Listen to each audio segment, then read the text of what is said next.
This is Audible. Unforgiving Queen. Stolen Empire Book 2. Written by Eva Winners. Performed by Brooke Daniels and Gideon Frost. Prologue. Eamon, 12 years old. It was me. I stepped forward, Dante by my side, as we claimed responsibility for the broken 15th century vase that Father took great pride in. The little girl stared at my father with wide eyes, her gaze darting from me to him, then back to me. Her golden curls bounced left and right, fear evident on her face. My father had barely glanced at her and her sister, yet the two of them shook with fear. They must not get in trouble very often. What's going on here, Leone? The man I knew to be Tommaso Romero showed up with his wife, the latter rushing to the girl's side. The pair were almost identical, except one had dark hair like her father, and the other was the mirror image of her mother, with sunflower yellow locks. Father didn't acknowledge him, his eyes drilling into my brother and me. Could he read the truth in our eyes? I wasn't sure. All I knew was that I couldn't let him hurt these girls. Angelo, Romero snapped. Father's eyes moved to the man with lethal calm. Nothing. You and your wife and your brats can go, he stated in English. The girl's mother didn't hesitate. She took the girls and ushered them away. You fucking... Tommaso Romero was pissed. His face turned red, and he reached for his gun, secured in the holster, as did Father. Tommaso! The girl's mother seemed desperate to get out, but Romero refused to move. His gaze locked with Father's, neither one of them willing to budge. Tommaso, let's go home, she whispered, her voice trembling as she nodded toward the girls. The one with wheat-colored curls locked eyes with me, worry filling her gaze. Papa, can we take them home? Romero glanced down, following her gaze to Dante and me. His eyes came to rest on Dante for a fraction of a second, before settling on me. I'm sorry, Sunshine. We can't. He finally broke his lingering stare to address his daughter. The girl pursed her lips. But I don't want to leave them, Papa. Please. My mom appeared in the hallway, her footsteps soft against the marble. Angelo? I didn't know we were hosting a party. I wouldn't have gone to pray if I had. She took in the scene in front of her. Could she sense the tension? An expression I didn't understand passed her eyes, but I didn't get the chance to read into it before. What are you doing here? Her voice was cold as ice. Why was she speaking to Romero this way? I'd never heard her take such a bitter tone before. Not when Father was mean to her, and especially not with guests in our home.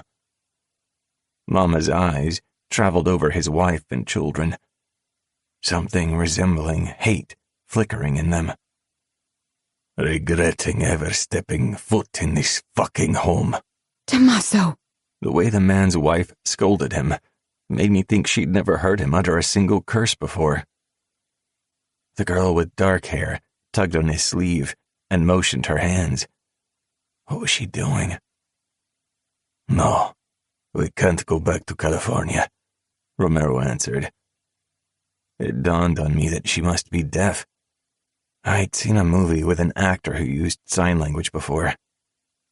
No, let's go, he instructed.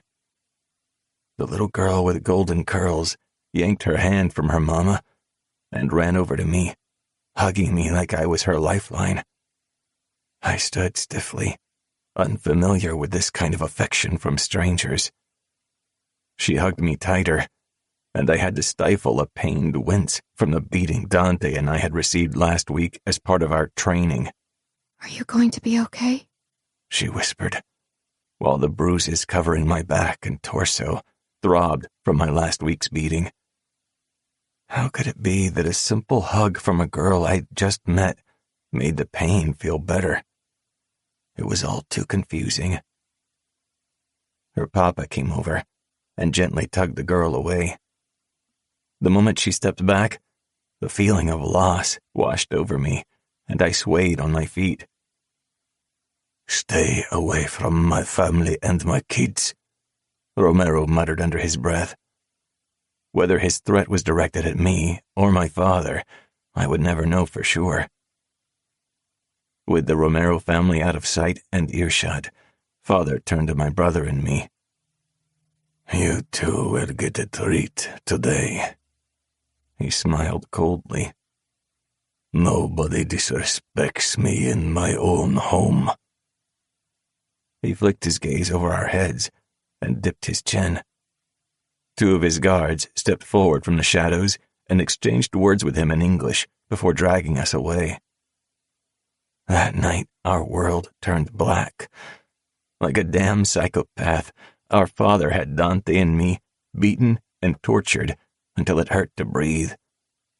I couldn't shut off my brain afterward. Instead, I learned the ways of self-preservation in that cold, damp basement, refusing to submit to weakness. One day, I thought, as I sat alone in the dark cell, I'll get my brother and me out of this fucking place. I made a vow then. I'd become stronger than our father, more powerful, more calculating. Better yet, I'd kill him. Because it was clear that Angelo Leone was a sadist, not a father. 1. Eamon, 23 years old. Death was a part of life. A breathless body, a splatter of blood, empty eyes. By my not-so-tender age of 23, I had killed and tortured countless men. I didn't regret any of it. But Reina Romero's pain felt like a bullet to my heart. I felt her before I saw her standing there. To casual bystanders, the party was in full swing. Glasses clinking, alcohol flowing, the rich and powerful in attendance, right alongside the heads of the criminal underworld organizations. But I knew better. I knew her eyes were locked on me, and when I finally looked away from my date, I registered the hearts they still carried. Every cell in me itched to plow through the room and go to her. Instead, I kissed Sakura, a model who'd made her debut at Paris Fashion Week. I'd been advised to be seen with her due to her family's connections to the Yakuza in Japan, to boost my image within the organization, as if I gave a fuck. The real reason was far more pathetic. She was on my arm tonight to keep me from doing something stupid. It was only when I spotted Reina that I decided to take it a step further and kiss Sakura. I had to stop Reina from looking at me like she wanted me. It backfired. I felt her pain like it was my own, piercing through my chest and stealing my breath. A shattered expression crossed her face. She froze, and I swore I heard her heart break before she turned around and left. Mission accomplished. But did I stay put like I should have? No, I didn't. I followed her. I needed just one more glimpse of her, knowing it was wrong, to get me through the rest of my life. I quickened my pace, using the distant echoes of her footsteps on the street like a homing beacon.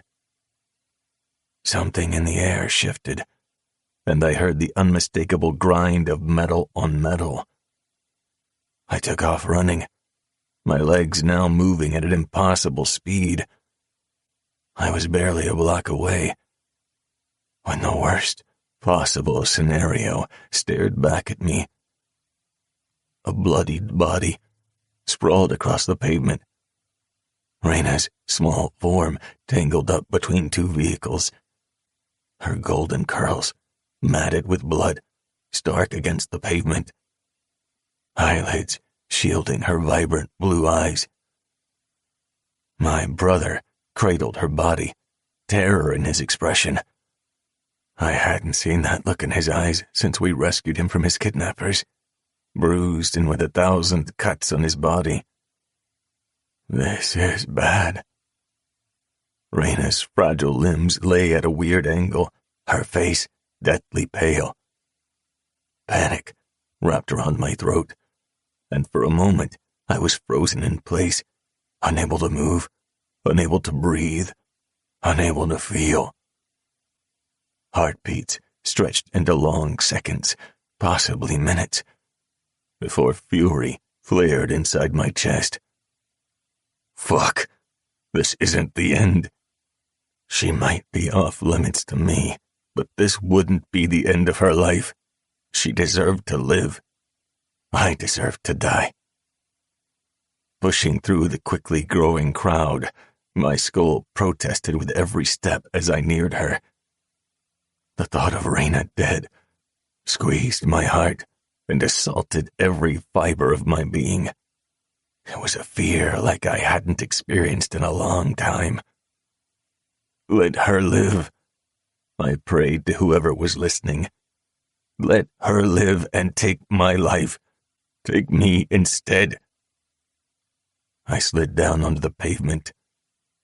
Ambulance, I barked. Someone call an ambulance. She was an angel, bleeding out into the cruel, dark world. It's on the way, someone answered. My knees brushed against her soft, limp body. Her lips were almost blue. What happened? I shifted Reina's body from my brother's arms. It was cold, sending shock rippling through me. There was so much blood. Where in the fuck is Darius? He's supposed to be watching her. If you'd read the status reports from Kyan, you'd know Darius is overseas on assignment. Kyan asked if you wanted someone else to fill in. You didn't fucking answer the email. My head pounded, and so did my heart. There was an endless hole in my chest. It had gotten bigger and darker over the last 3 months, but right now, it expanded to depths I didn't think possible. I was terrified.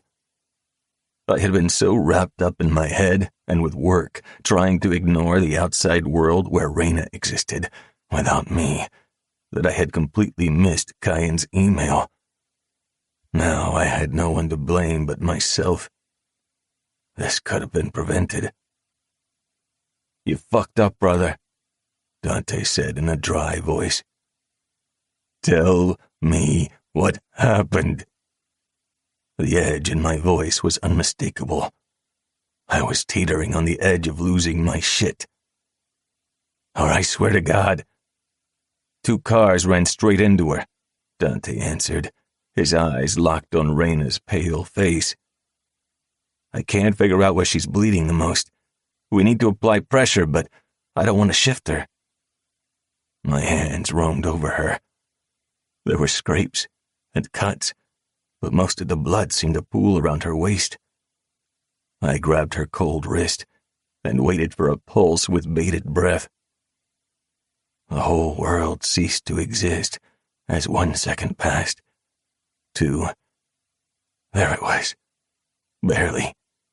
A faint beat thumped beneath my touch, and I inhaled a lungful of air. What the fuck happened here? Elias Constantine appeared out of nowhere. His eyes flicked to Reina in my arms, and recognition flared in them. Romero didn't keep his daughters hidden from sight per se, but I didn't like that Elias was here, that anyone from the underworld was seeing her in this vulnerable position. I fucking hated it, actually. Her pulse is fading, I said, desperation lacing my voice. She's fading. My car is here, he said, motioning behind him. I'll take her to the hospital. I stood up with her in my arms and followed him, Dante hurrying behind me. Shouldn't you go back to your party? Elias questioned, as I held Reina's body to my chest, her blood soaking my hands. He likely had no clue how his words would crush me, that it was my fault she'd been racing out of there. Why in the fuck did I kiss Sakura? It was so fucking wrong. I should have let Reina approach me. Instead, I let my fear of her proximity and my inability to resist her get in the way. Fuck, I should have been stronger. I slid into the back seat of his car. Fuck the party. Just get me to the hospital. I should take her, my brother claimed. No. Dante refused to move, glaring at me. You did this.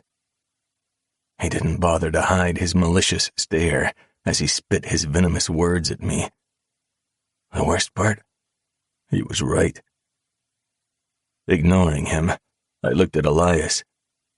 Tell your driver I'll pay all his traffic tickets. Just get us to the hospital. I'm coming too, Dante hissed, sliding in beside me. My eyes remained on the girl who'd changed my life. The summer weeks we'd spent together were long over, and Reina had turned into a woman somewhere along the way. I couldn't bear the thought of losing her, even though I could feel her slipping away. The weight of that reality felt like being trapped in a dark pit of my own doing. But I refused to let her leave. She might not ever be mine, but I would see to it that she lived, and she would learn to be happy, even if it was without me. 2. Eamon. Reina's condition was critical. A whole 24 hours had gone by, and she had yet to wake up. Her sister and friends would come looking for her soon if they hadn't already. The intel already had them blasting everyone's phones and reporting her MIA. They alerted the police, even goddamn Interpol. So much for keeping Reina's identity a secret. It shouldn't have surprised me that Elias knew her. The fucker knew too much about too many things. But it was beneficial that Elias had a doctor on his payroll who was already working to keep this a secret, but even he couldn't keep Reina hidden forever. Her family will have to be notified. Elias's reasonable tone was irking me. Why was he lingering in the hospital? I wanted him gone. Not yet. I needed more time with her. I needed her awake before I turned and left her behind again. Reina had suffered broken ribs, multiple fractures, punctured lungs, and a miscarriage. My fault. Guilt ate at me. It was all wrong on so many levels. But I loved her, and I still wanted her. I probably always would. This had to be my punishment for fucking up so severely, for thinking I deserved heaven when I only knew hell. A fucking miscarriage. Incest. God, acid burned in my throat every time I thought of it. Now I wasn't sure which was worse. I should have protected her. Instead, I wreaked havoc on her entire life. Her innocence. Her pregnancy was probably the reason she'd sought me out last night. Fuck. I failed her. Destroyed her. I pushed both my hands into my hair, gripping it with my fingers. I was falling apart at the seams. It was all my fault. The miscarriage was a blessing in disguise. Half-sister. Bile rose in my throat, but I pushed it down. I couldn't think about that now. The main thing was that Raina pulled through. So I focused on the sound of her pulse beeping through the machine. It was my lifeline. She needed to live. Head in my hands, I let my mind drift back to the party. I'd spotted her the moment she stepped on the terrace, her simple pink dress setting her apart in the best way possible. She looked out of place, and so fucking alone that it made my chest ache. Now I understood the desperation and emptiness in her eyes when she stared at me. I snuffed Raina's light out. When she survived this, she'd never be the same. Her body would heal, but I didn't know if her heart and soul ever would.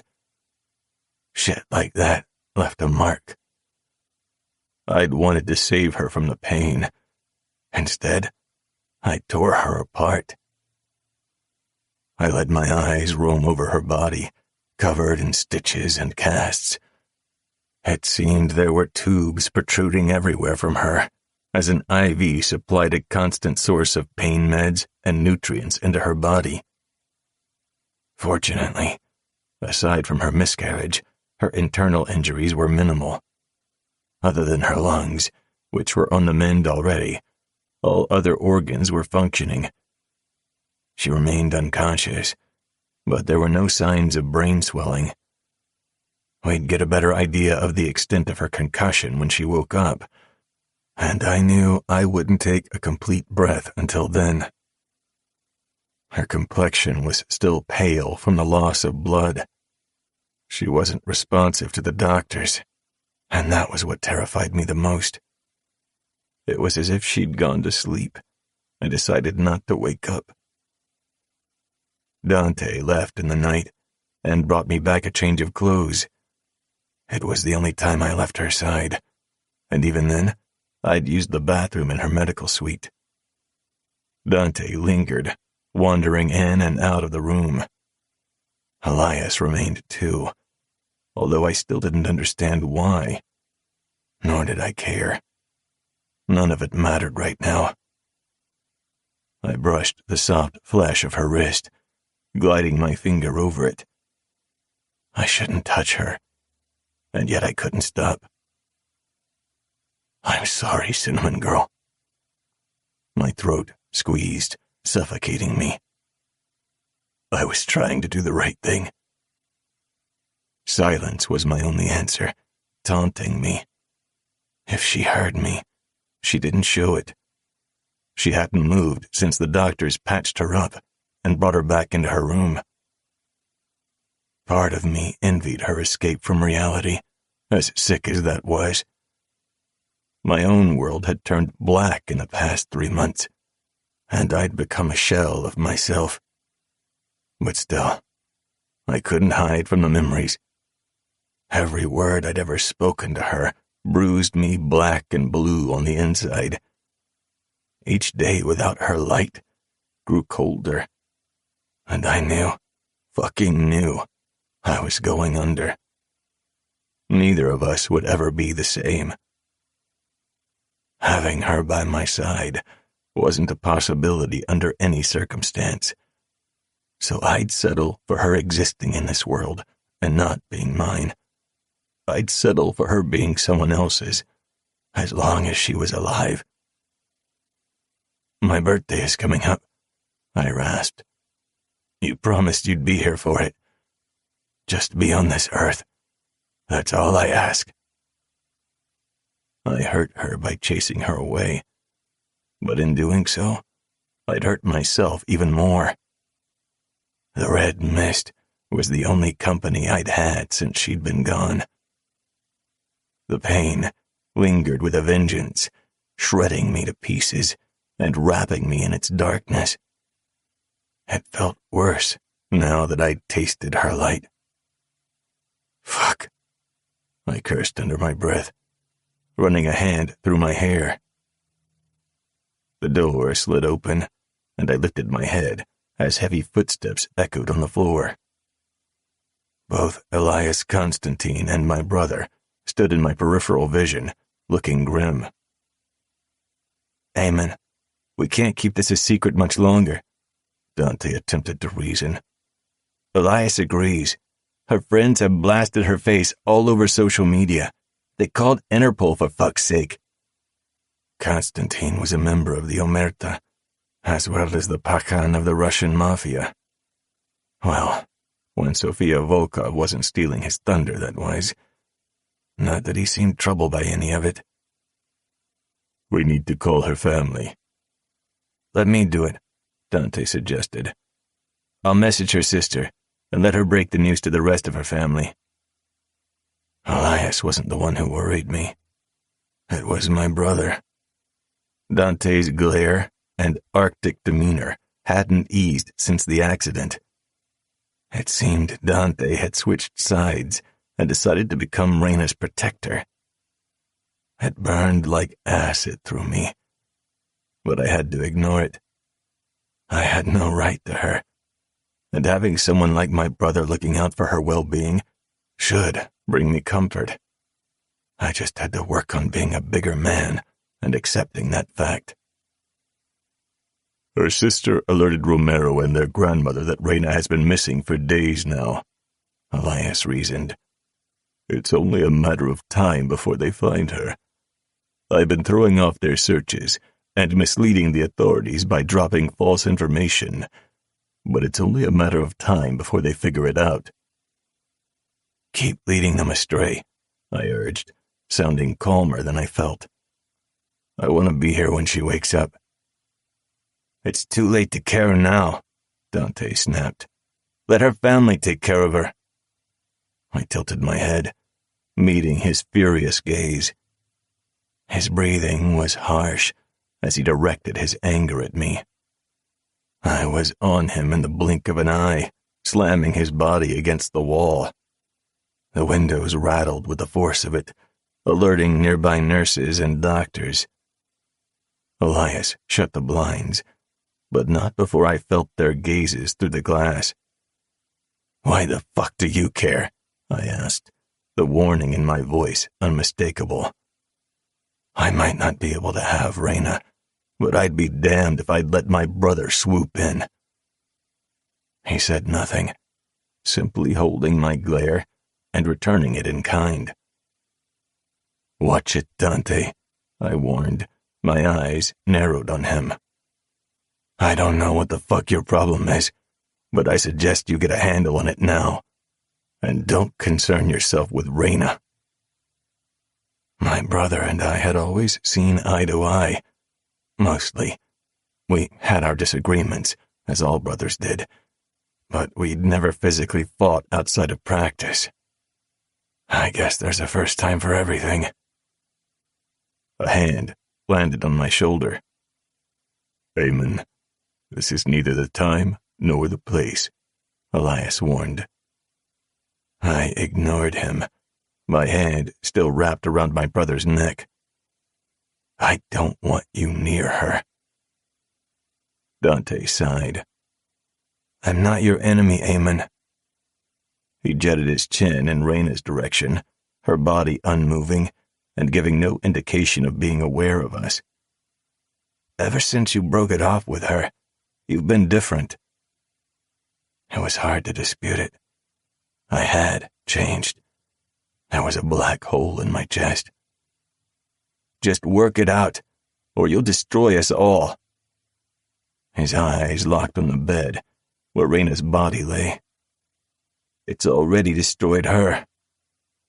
I fucking know that. Don't you think I know that? I hissed under my breath. Do you think I need you to point out the obvious to me? He opened his mouth to answer, but Constantine cut him off. Dante, why don't you step outside for a moment? Judging by my brother's expression, he was ready to tell him to fuck off.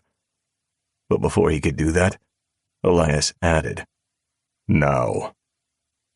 Elias's tone said he wouldn't take no for an answer. He was a fair but brutal Pakan. As part of the Omerta, he could easily destroy us if he learned of our role, no, my role, in Reina's accident. In my effort to distance myself from her, I had pushed her too far. I'd never fucking intended for her to become collateral damage in any scenario.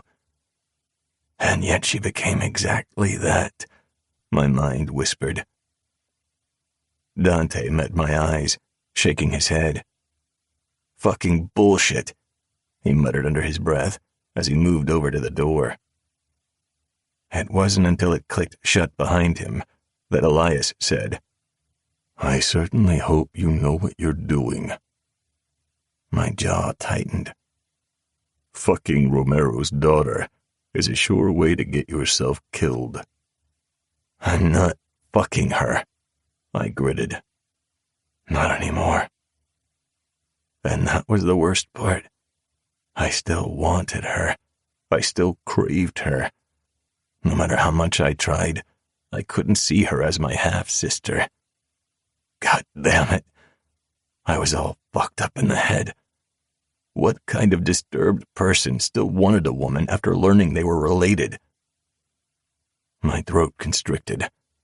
Bile rose up again, but I swallowed it down, the bitter, disgusting taste souring my insides. Fine, have it your way.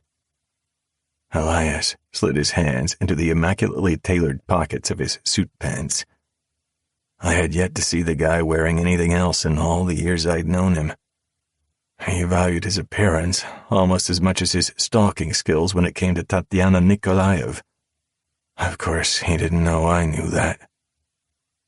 Reina Romero can't stay a secret here. You know that as well as I do. It's a miracle the doctor hasn't seen her picture on social media yet. Thanks for pointing out the obvious, I muttered, averting my eyes. If Romero, or anyone else from the Omerta, learns that we kept her hidden, it will cause a war among the families. We cannot afford to be weak, Eamon. I remained still, knowing he was right, but not giving the slightest shit. They could all go to war and die for all I cared. Do you think it was a coincidence she was hit? I snapped my head up. He had my attention now. I hadn't given it any thought, and honestly, I didn't fucking know. Praying she stayed alive had been consuming me since we stepped foot in the hospital. What information do you have? The comment couldn't have come out of the blue. Elias was a smart man and conducted himself with precision. He didn't blurt shit out. I know your cousin has kept an eye on Reina Romero for years. I narrowed my eyes. That's nothing new. And he tried to use her to strengthen his relationship with the Brazilian cartel. Again, old news. Get to the point, because I know you have one. My patience was running thin, and my eyes kept darting to the girl in the hospital bed, listening to that soothing but too faint beeping from the heart monitor. The driver. Look into him. There was my confirmation. He and some of his family have worked on and off for the Cortez cartel in the past. He'd barely finished the statement, and I was already sending a message to Ghost, namely Kingston, and Dante. It would keep my brother busy, and Ghost would ensure the driver was found. Thanks for the tip. It's clear you care for the girl. Fucker. I'd have to work on my poker face. After she's awake, I thought. It's clear you want to protect her. Well, you're full of revelations, I deadpanned. He ignored my sarcasm. Take over the Yakuza. Become so powerful that nobody can touch her. That's how you protect her. And what do you think I'm trying to do?" My tone was dry. Elias smiled, like a cat that just ate the canary. "I suspected it, and I'm glad I was right." "What does any of it have to do with Raina?" None of my power would make any difference when it came to the cinnamon girl. She would still remain out of my reach. She was the sun, and I was the ocean, basking in its glittery shine, but never reaching it. "Become the head of the Yakuza, and Romero will jump at the opportunity to give her to you."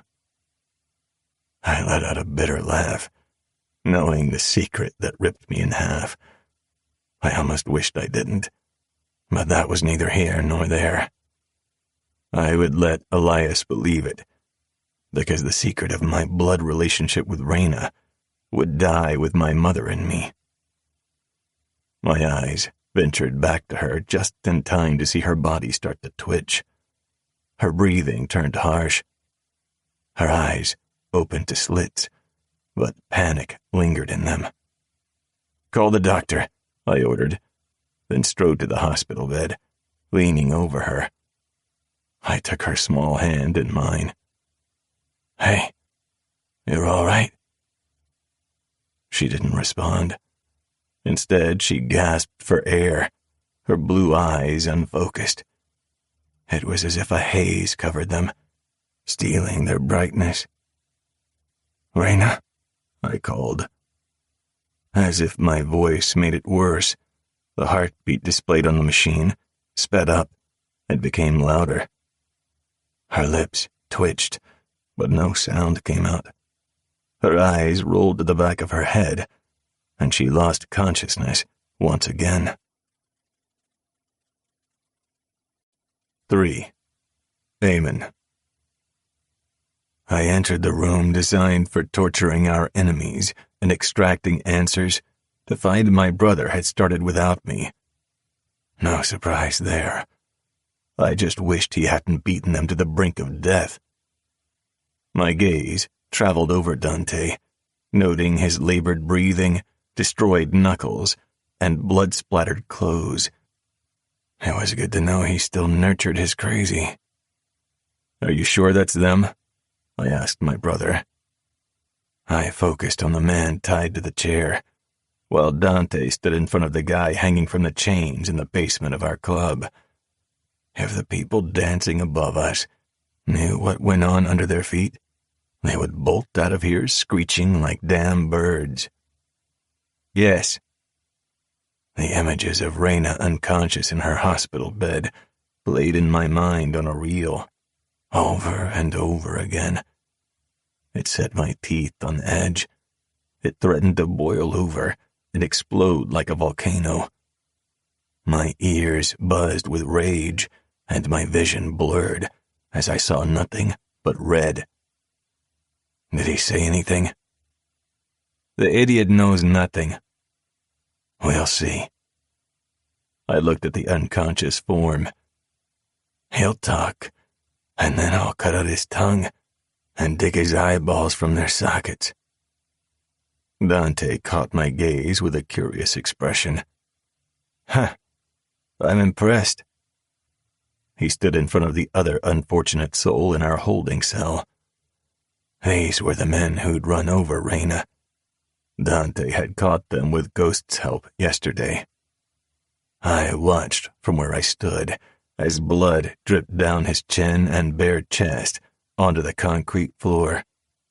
Drip, drip, drip.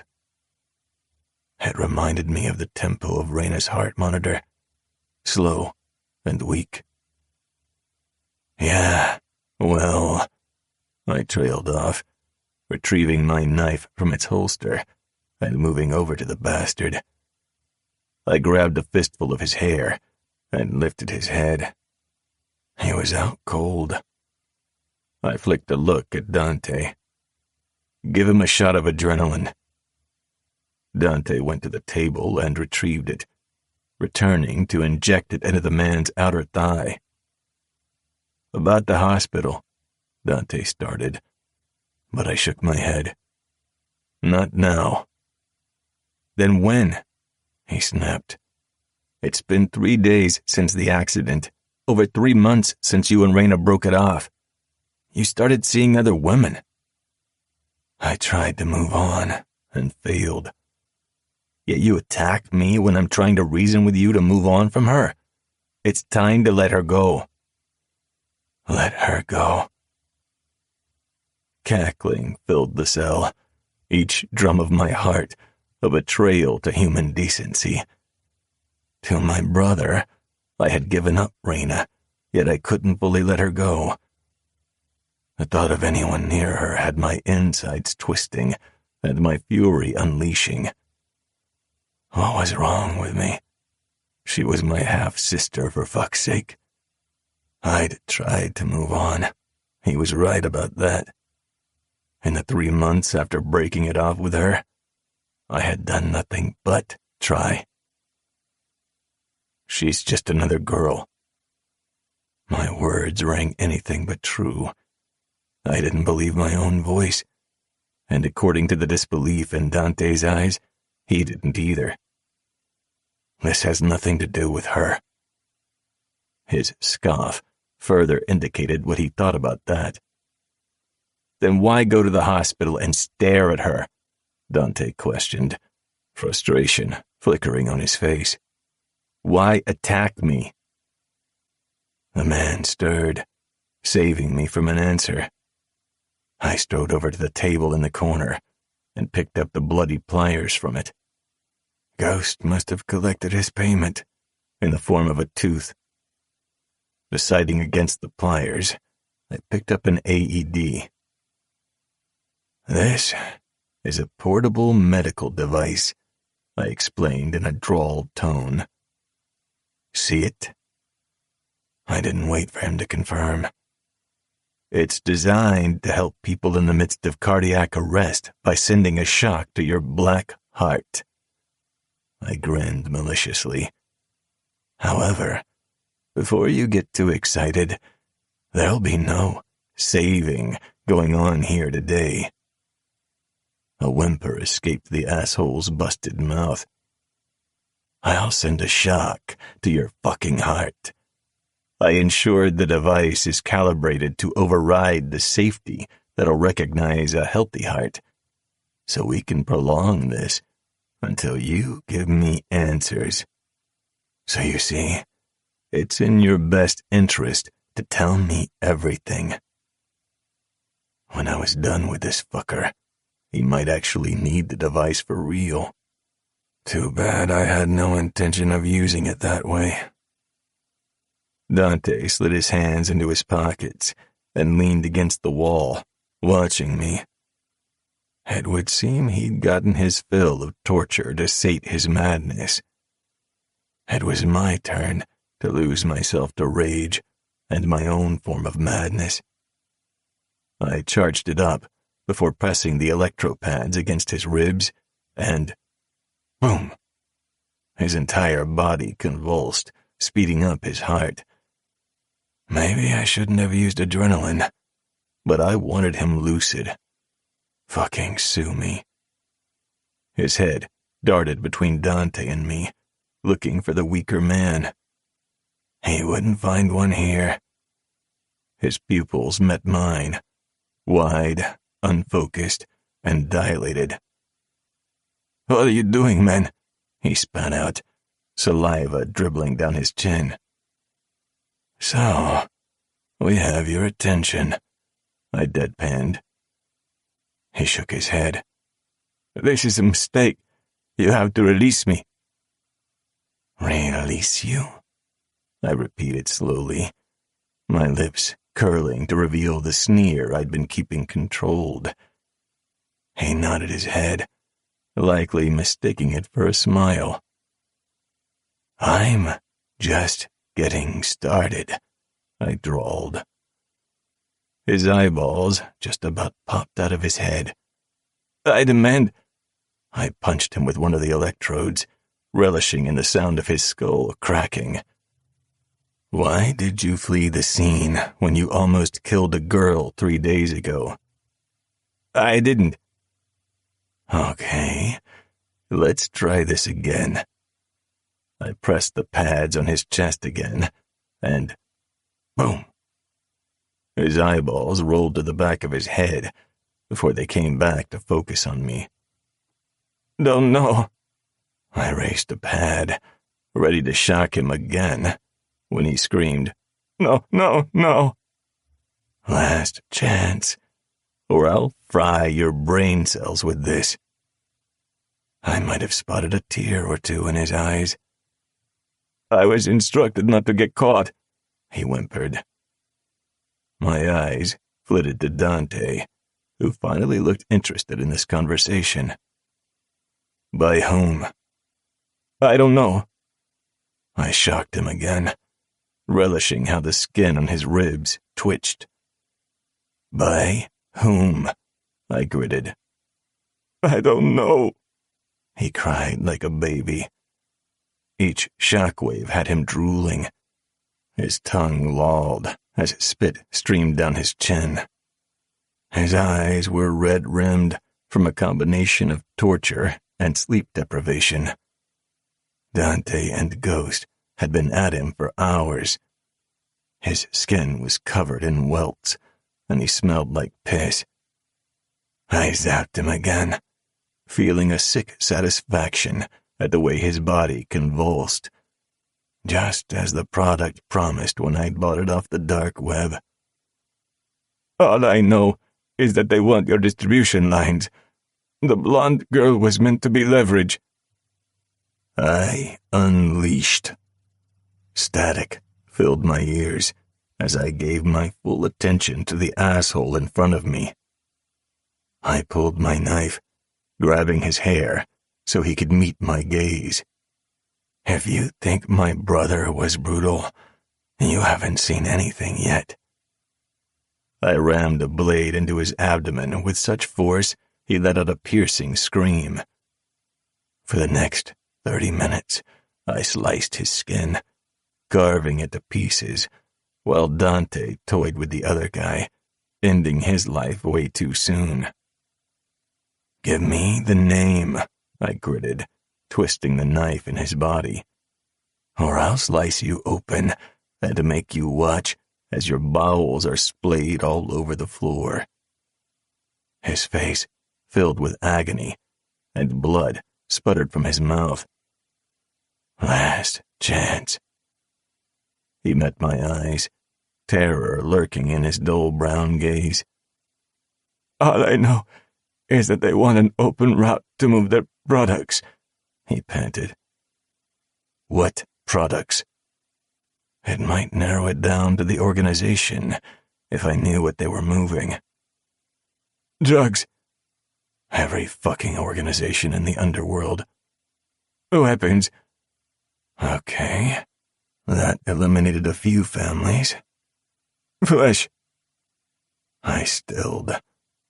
Human trafficking had been eliminated from the Omerta, most of Europe, the entire U.S. East Coast, Colombia. But the Brazilian cartel and the Yakuza still dipped their toes in those filthy waters. It couldn't be a coincidence. Who is it? Dante growled. Brazilians? The fucker just stared blankly. Yakuza?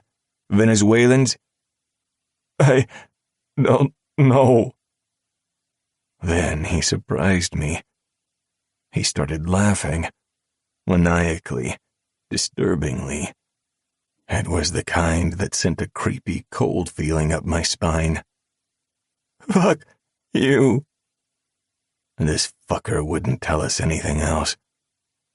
I jerked the blade upward and opened him up. He slumped forward again, life quickly leaving him. Stepping back, I slid the knife out, and part of his bowels dropped with a grotesque splash onto the floor. Another jerk of his body, and the life left his wretched face. I stared at him, seconds stretching into minutes. My heart was in agony, each beat more painful than the last. I knew at that very moment that there'd be no getting over Reyna. When I turned, Dante was staring at me as if he'd never seen me before. I raised my eyebrows. "What?" "You never lose your cool." I went over to the sink and washed my hands and the knife. My shirt and pants were black, so nobody would notice blood on them. "Dante, stop looking at me," I growled when he still hadn't moved. "And call someone to clean up this mess." I left him standing in the room and headed out, car keys in hand. I prowled through the club and hit the street, spotting my red Ferrari F8 Spider. I turned on the engine when Dante slipped in through the passenger side door. Turning my head to look at him, I gripped the wheel. I didn't have the patience for this. I wanted to get back to my place, wash up, and get back to the hospital in case Reyna woke up. What? My control was teetering on the brink of madness, and somehow that beeping sound was the only thing that could calm me down. "I hope you're not going back to the hospital." I sent him a warning look. "Don't start." It didn't faze him at all. "Whatever. The cleaning crew is on the way," he drawled, getting himself comfortable. Fuck. I rammed my fist down on the steering wheel, hitting the horn. "I can't do this with you now, Dante. Get the fuck out of the car, or I swear to God I'm going to." He raised his hands, shaking his head. Fine. Have it your way." I peeled out of there the moment his boots hit the pavement. I needed to get back to Reyna. 4. Eamon. I arrived at the hospital, full of hope, which felt like a heavy brick as it sank, fast and steady. "She's having trouble breathing," the doctor explained patiently. "There's a rattle when she breathes, and she's wheezing a lot." Fear gripped my throat. It sounded bad, very bad. "What does this mean?" "She has fluid in her lungs. We'll have to drain them so she can breathe without the assistance of a machine." "Then do it," I demanded, tensing my jaw as I willed myself to calm down. "We need her next of kin to sign off on it." This fucking doctor was starting to piss me off. The fact that he was on Elias's payroll was utterly pointless and useless. "In case there are further complications," he added. "I can't risk my medical license for this. She's too visible." God damn it. He must have seen all the fucking posters searching for her. Desperation clawed at me. I knew what I had to do, yet I couldn't bear not being with her until she opened her eyes. I needed it to keep my sanity. "You know what needs to be done, Eamon," Elias said in his dry voice. "It's a miracle I was able to keep Romero and his family off his daughter's trail for the past 3 days. He's tearing down this world and ready to start a war that he cannot win. Let him fucking fight it." "You'd let his daughters become orphans?" My chest twisted. I wasn't in the right frame of mind right now to make any decisions. I just needed to see her wake up. I'd give it all, even my own life, just to see her blue eyes open. However, I knew the moment the Romero family showed up, my access to Reyna would be cut off. "I can read it on your face, Eamon. You'd never hurt the girl." I let out a bitter-filled breath.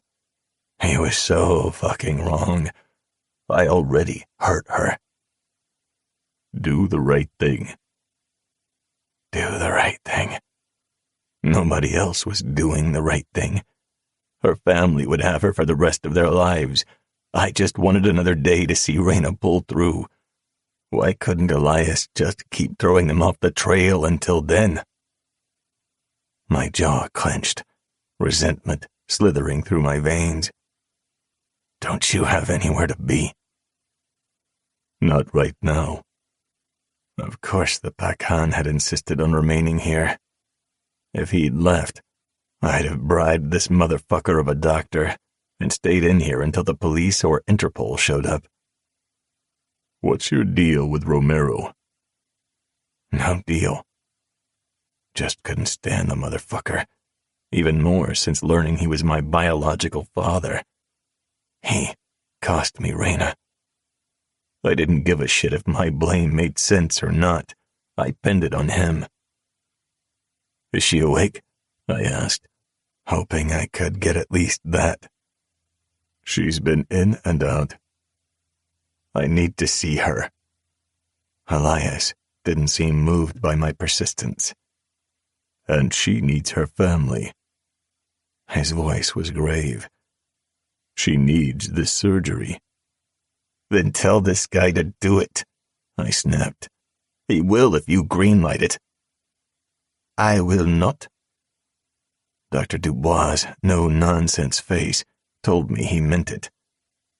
I had a feeling my heart was going to give out if I didn't save the cinnamon girl, even at the cost of my own sanity. So I did the only thing I could. Fine. I cleared my throat so I wouldn't choke, and there wasn't enough air in the fucking room as I braced myself to finish. I'll give you her family's contact information. Fuck. It killed me to say that. It's the right thing, Eamon. Then why did it feel so fucking wrong? I walked over to peer through the glass, her unconscious form deathly still on the bed. Her golden curls framed her pale face, making my heart twist. I did that. Me. I wrenched myself from the window and turned to find Elias staring at me. Somewhere in the room, the soft drip of a sink registered. The scent of bleach and disinfectant perfumed the air. I never thanked you, I started, raking a hand through my hair. I forced myself to take deep breaths until my heartbeat slowed. You would have done the same thing for me. I nodded. I owe you. I won't forget it. Elias let out a sardonic breath. If you owe me, I won't bother collecting from Romero. I couldn't tell whether he was joking or not. It didn't really matter. You've met Raina before? I asked. No answer. He leaned against the nearest wall, his expression unreadable. What's the story with you and her? No story. Not anymore. He scoffed and shook his head. It's none of your business, I finally added, hoping he'd drop the subject. Elias's sigh contained exasperation. Ah, to be young again, he muttered. Believe it or not, I'm on your side. For now. Another deeper sigh. I'm not in the habit of switching my alliances, Eamon. I glanced between Elias and the girl who'd brought sunshine into my life. I know. Elias Constantine was a man of his word. It's obvious there's something going on with you two, he remarked. When I didn't answer, he continued. I saw her at the party. She seemed pretty distraught when she saw you with your woman. I swallowed the lump of guilt in my throat. Not my woman, I muttered, closing my eyes and pressing my fingers to my temple. I'm going crazy. The last 3 months had felt like a train wreck, and it was catching up to me. Explain. I cracked my eyes open and met his dark gaze. tension shot down my spine, and my muscles stiffened. We met last summer. It was... I pinched the bridge of my nose. It's complicated. All the things and people worth having in life usually are, he deadpanned, staring at me with a glint in his eyes that I couldn't read. Fight for her. If only it were that simple. It's over, I said, my shoulders tense. Anyhow, her father would never give his blessing. It was safest to leave it at that. I couldn't reveal that I was Romero's illegitimate son, and Reina was my half-sister. Not without dragging her into the pits of hell with me, which I had no intention of doing. The pressure in my chest refused to ease, and each breath I pulled in was excruciating. Don't be a stubborn fuck, and let what matters most slip through your hands, Elias stated, flicking a piece of lint off his suit. You'll never get that time back. It sounded like he spoke from experience. The worst part was, I would fight the whole goddamn world for her. If only things were different. You'll be miserable until you work shit out with her. I tilted my head back and shut my eyes again. Probably, I agreed. But right now, I just need Reina to wake up. She'll be okay. His voice held conviction I didn't feel. Only time would tell if his words would prove true. All I could do was pray that Reina's family would allow me around until she was out of danger. Beep, beep, beep. 2 hours, and she never stirred.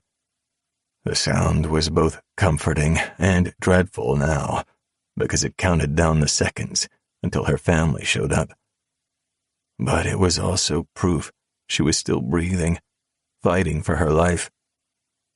Holding her hand in mine, I sat in her hospital room and memorized every perfect line of her face. Yes, there were cuts and bruises, but she was still the most perfect woman I had ever laid eyes on. With each beep of the machine, I was also losing my mind. I was halfway to madness already. My heart and my soul kept trying to claw their way out and stay by Reina's side, getting battered and bloody in the process. But it was pointless. Elias left the moment I provided the doctor with information on Reina's grandmother. I wondered why he didn't bother doing it himself. No, I wasn't so sure the choice was smart. I had shit to hold over Romero's head, but nothing on the old dragon of a woman. I'm sorry I hurt you, I whispered, my voice soft. She was my pull to the light, and losing her made the darkness all the worse. I wish. Her eyes remained closed, while my heart disintegrated in her hospital room. Peace.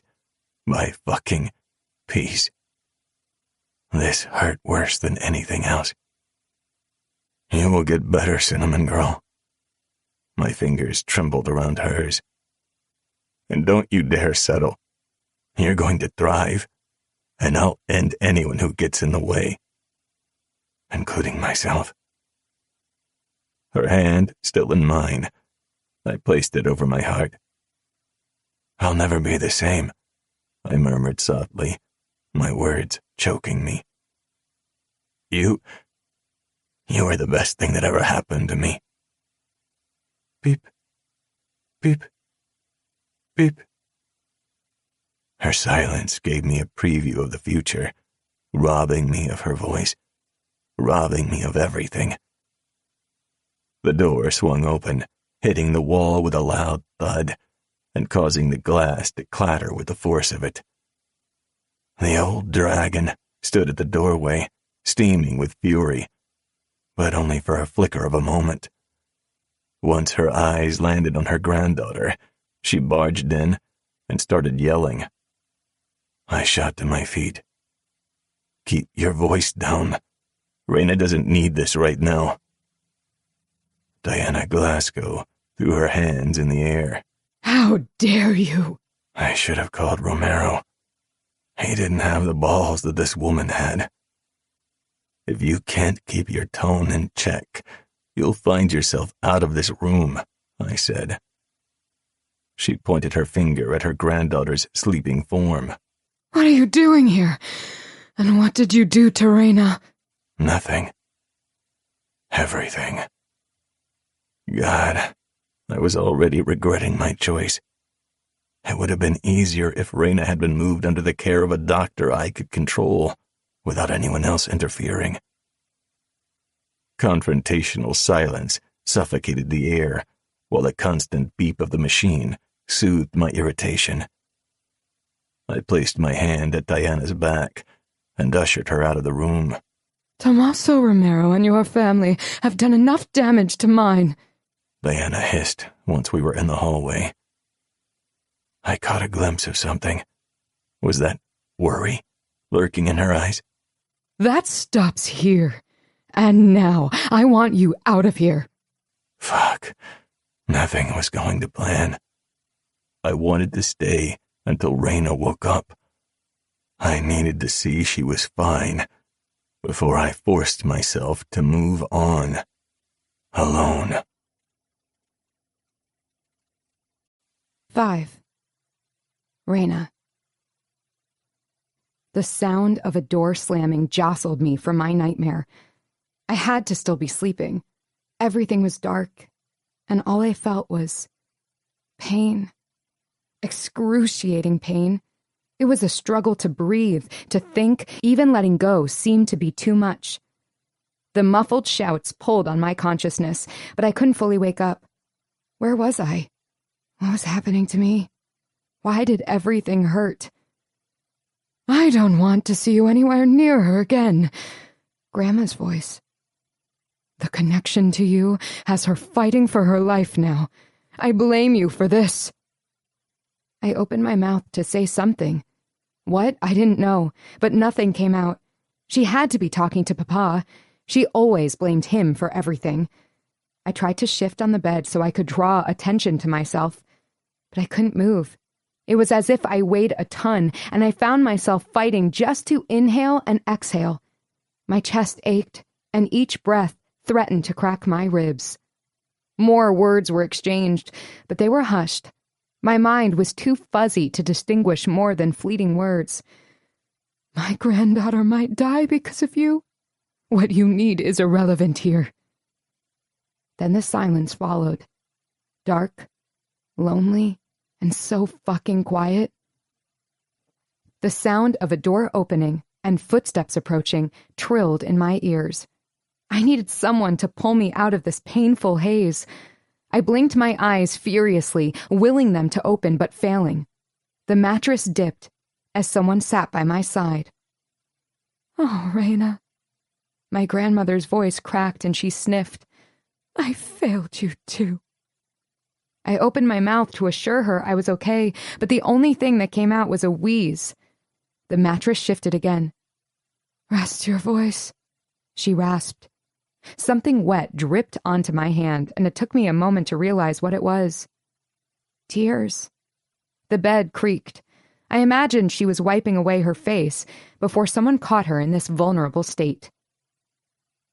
You were in an accident, Raina.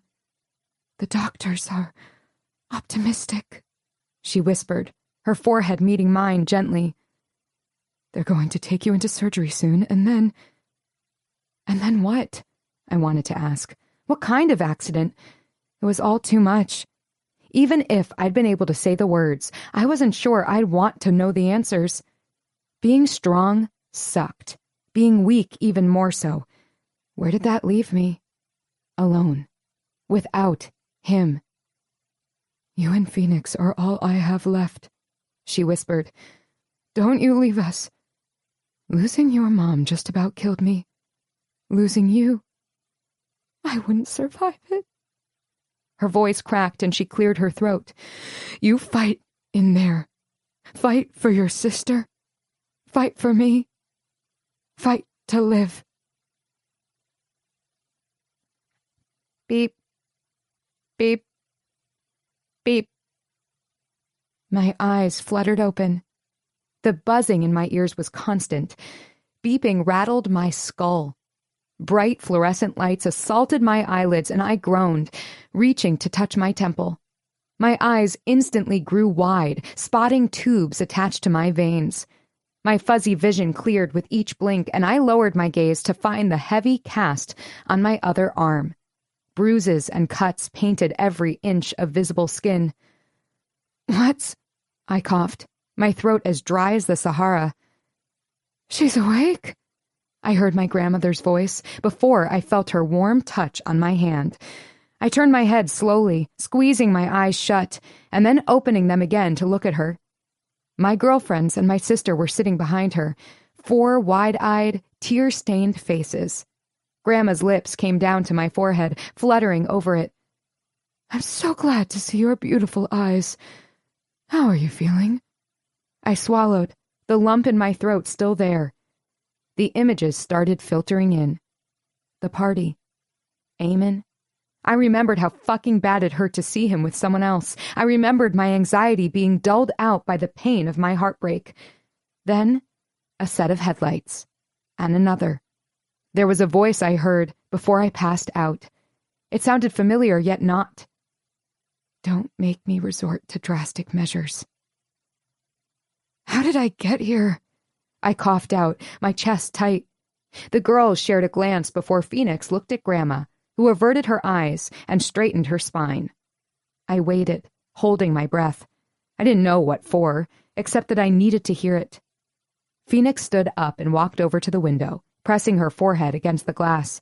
Rain pounded on the other side of it, and somehow I knew she felt this pain before. This heartbreak. It was what she'd been warning me about all along. Phoenix wiped at her eyes and turned to face me. My big sister looked drained, tired, exasperated, but she didn't say anything. A good Samaritan, Grandma answered simply. My heart squeezed. Has anyone come to visit me? Something flickered in her eyes. Just your papa and us. Why did it feel like she was lying to me? My memories were scattered, my thoughts confused. I'd thought I'd heard Eamon's voice, but maybe it was all in my head. I took a deep breath in and slowly exhaled, focusing on my feet under the blanket. I swallowed, my lungs burning. Or was it my eyes? What's the prognosis? I asked, my voice weak. A heartbeat passed before Grandma answered. It's not the best. The doctor needed to perform an urgent surgery, but with time, he thinks he'll be back to normal. And the baby? I wanted to ask, but I couldn't find my voice. I suspected the answer and was terrified to hear it. Your abdomen will be sore for a while, but the damage isn't permanent. You'll be able to have children one day. I swallowed, a lump in my throat, the back of my eyes burning. My fingers reached for my necklace, twisting my necklace just like my heart. I'm going to call the doctor and let him know you're awake, she added softly, and I wondered if that was my confirmation that she knew I was pregnant. She pressed a soft kiss on my cheek, then whispered, and disappeared from the room. The door barely clicked behind her when Phoenix signed. I told you he was no good for you. She wasn't angry, just resigned. I blinked, trying to keep my tears at bay. I didn't know what to say. I chanced a glance at my friends. Raven rubbed the back of her neck, and Isla gazed away, but the same worried expression lingered on their faces. I'm sorry I scared you, I rasped, the beeping sound of the machine louder than my voice. Athena looked up, tears glimmering in her eyes. I'm so happy you're okay, Raina. She managed a teary smile, and it was painful to see how much damage I'd done to my friends. I'd been self-centered ever since crossing paths with Eamon, and in the process, I'd hurt them all. And still, I'm waiting for him. Eamon was my reason, my whole life, my ruin. I wanted to walk this earth feeling whole, with him, while he wanted to live his life without me. Such a stupid, naive fool. The words floated in my mind, mocking me and my romantic ideations. It took one summer to tear them apart, and I was no better because of it. "Did you see him?" Isla asked, her tone tentative, almost as if she was scared to bring it up. "Yes." "And?" Phoenix demanded. "I don't understand why you had to go see him. What was so important?"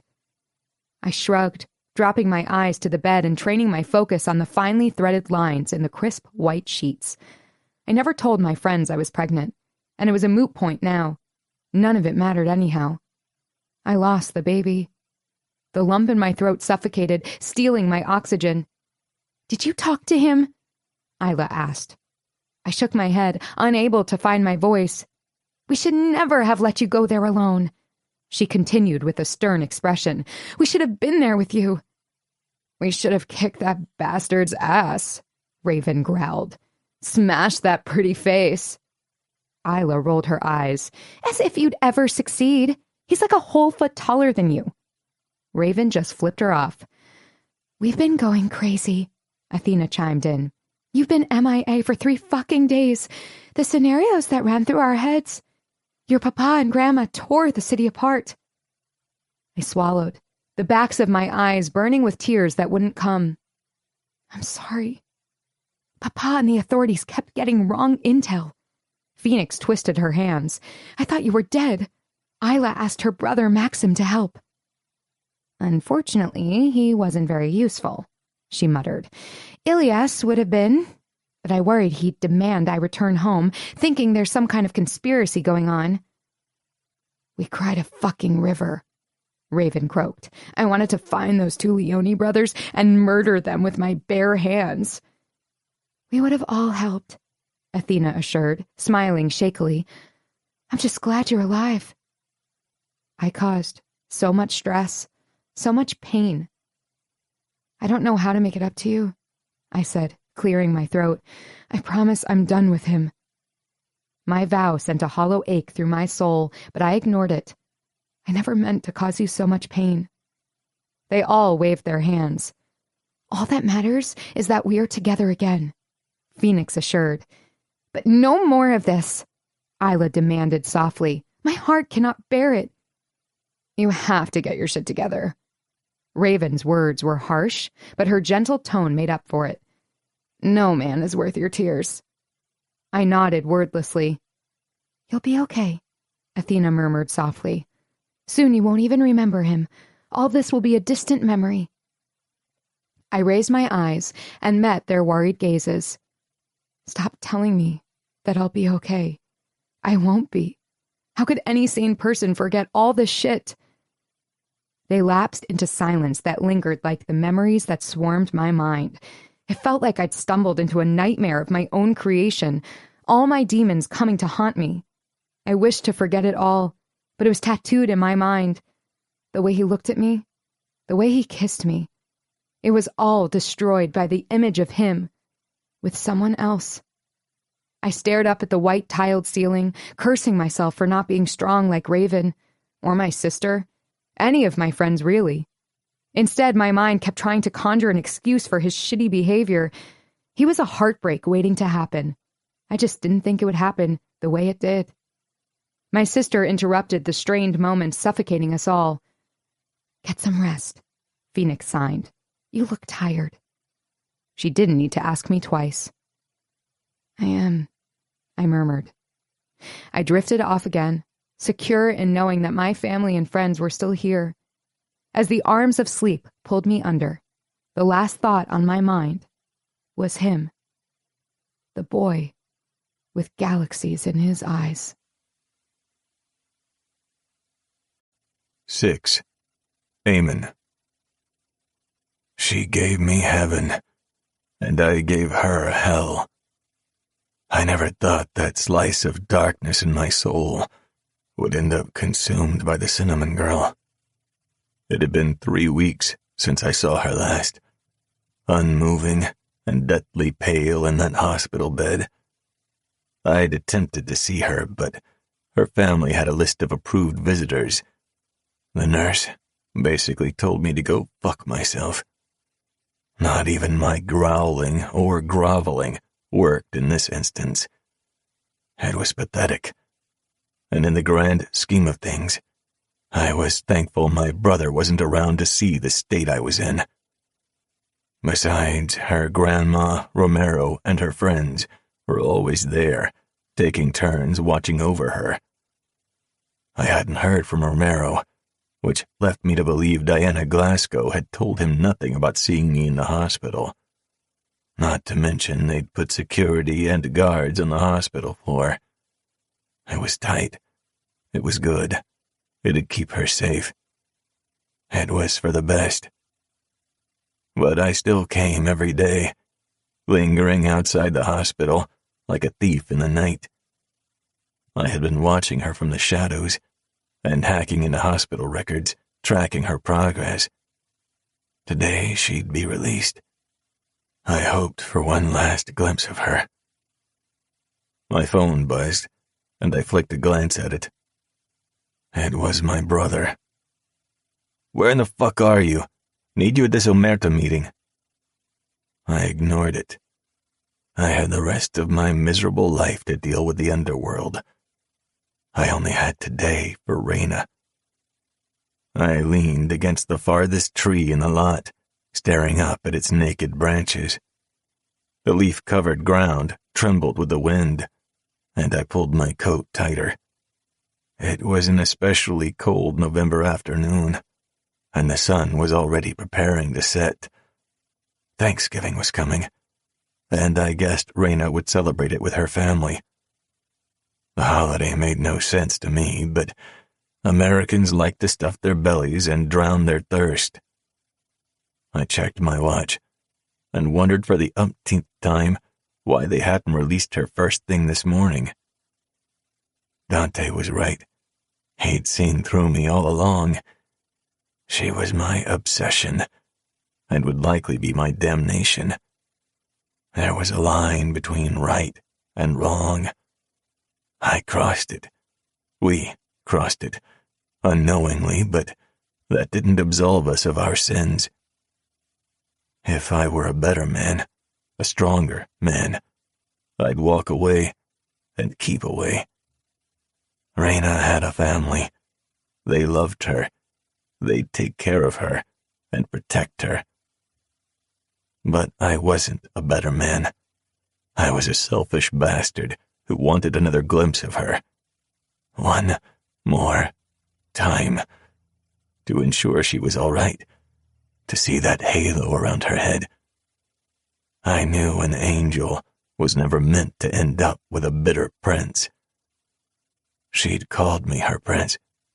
She was wrong. I turned out to be her executioner.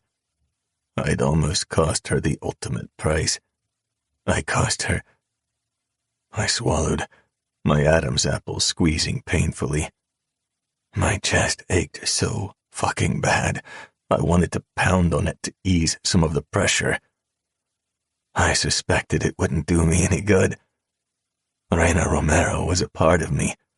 She'd found a way inside my broken soul and lodged herself there so solidly no surgical knife would get her out. A glimmer caught my attention, and I inhaled a sharp breath. Her grandmother was the first to step outside, draped in gold and fur, like the old legend of Hollywood she was. Romero was next, wearing his Italian suit and black trench coat. I held my breath. There she is. A loud thud cracked in my chest, and my heart resumed beating, at least for now. Reyna was being wheeled out of the hospital by her sister, a blanket covering her legs to protect her from the brisk air. A nurse tracked along on her left. Huddled into herself, Reyna sat in the wheelchair, her face still pale, and her full lips a few shades lighter than I was used to. She looked far too fragile and weak. Even from here, I could see dark circles around those sapphires that no longer sparkled. A dark cloud seemed to hover above as she stared blankly, lost in who knew what nightmare. Phoenix stopped, and Raina turned to the nurse, her lips moving slowly. There wasn't a hint of a smile on her lips. I did that. God, I'd give anything to turn back time and change it all. I would have kept my distance, leaving her innocence intact. Now I'd pulled her into my darkness. I'd damaged her. And we were both left with nothing. And I had nobody else to blame. Raina shifted in the chair, wincing as she did. And I couldn't help my body as it drew forward, needing to help, to take care of her. Her grandmother, sister, and father all jumped to help her too. But whatever Raina uttered had them freezing on the spot. All but her sister, since she was deaf. But Phoenix must have gotten the message, because she stepped back. I watched Raina attempt to slowly stand.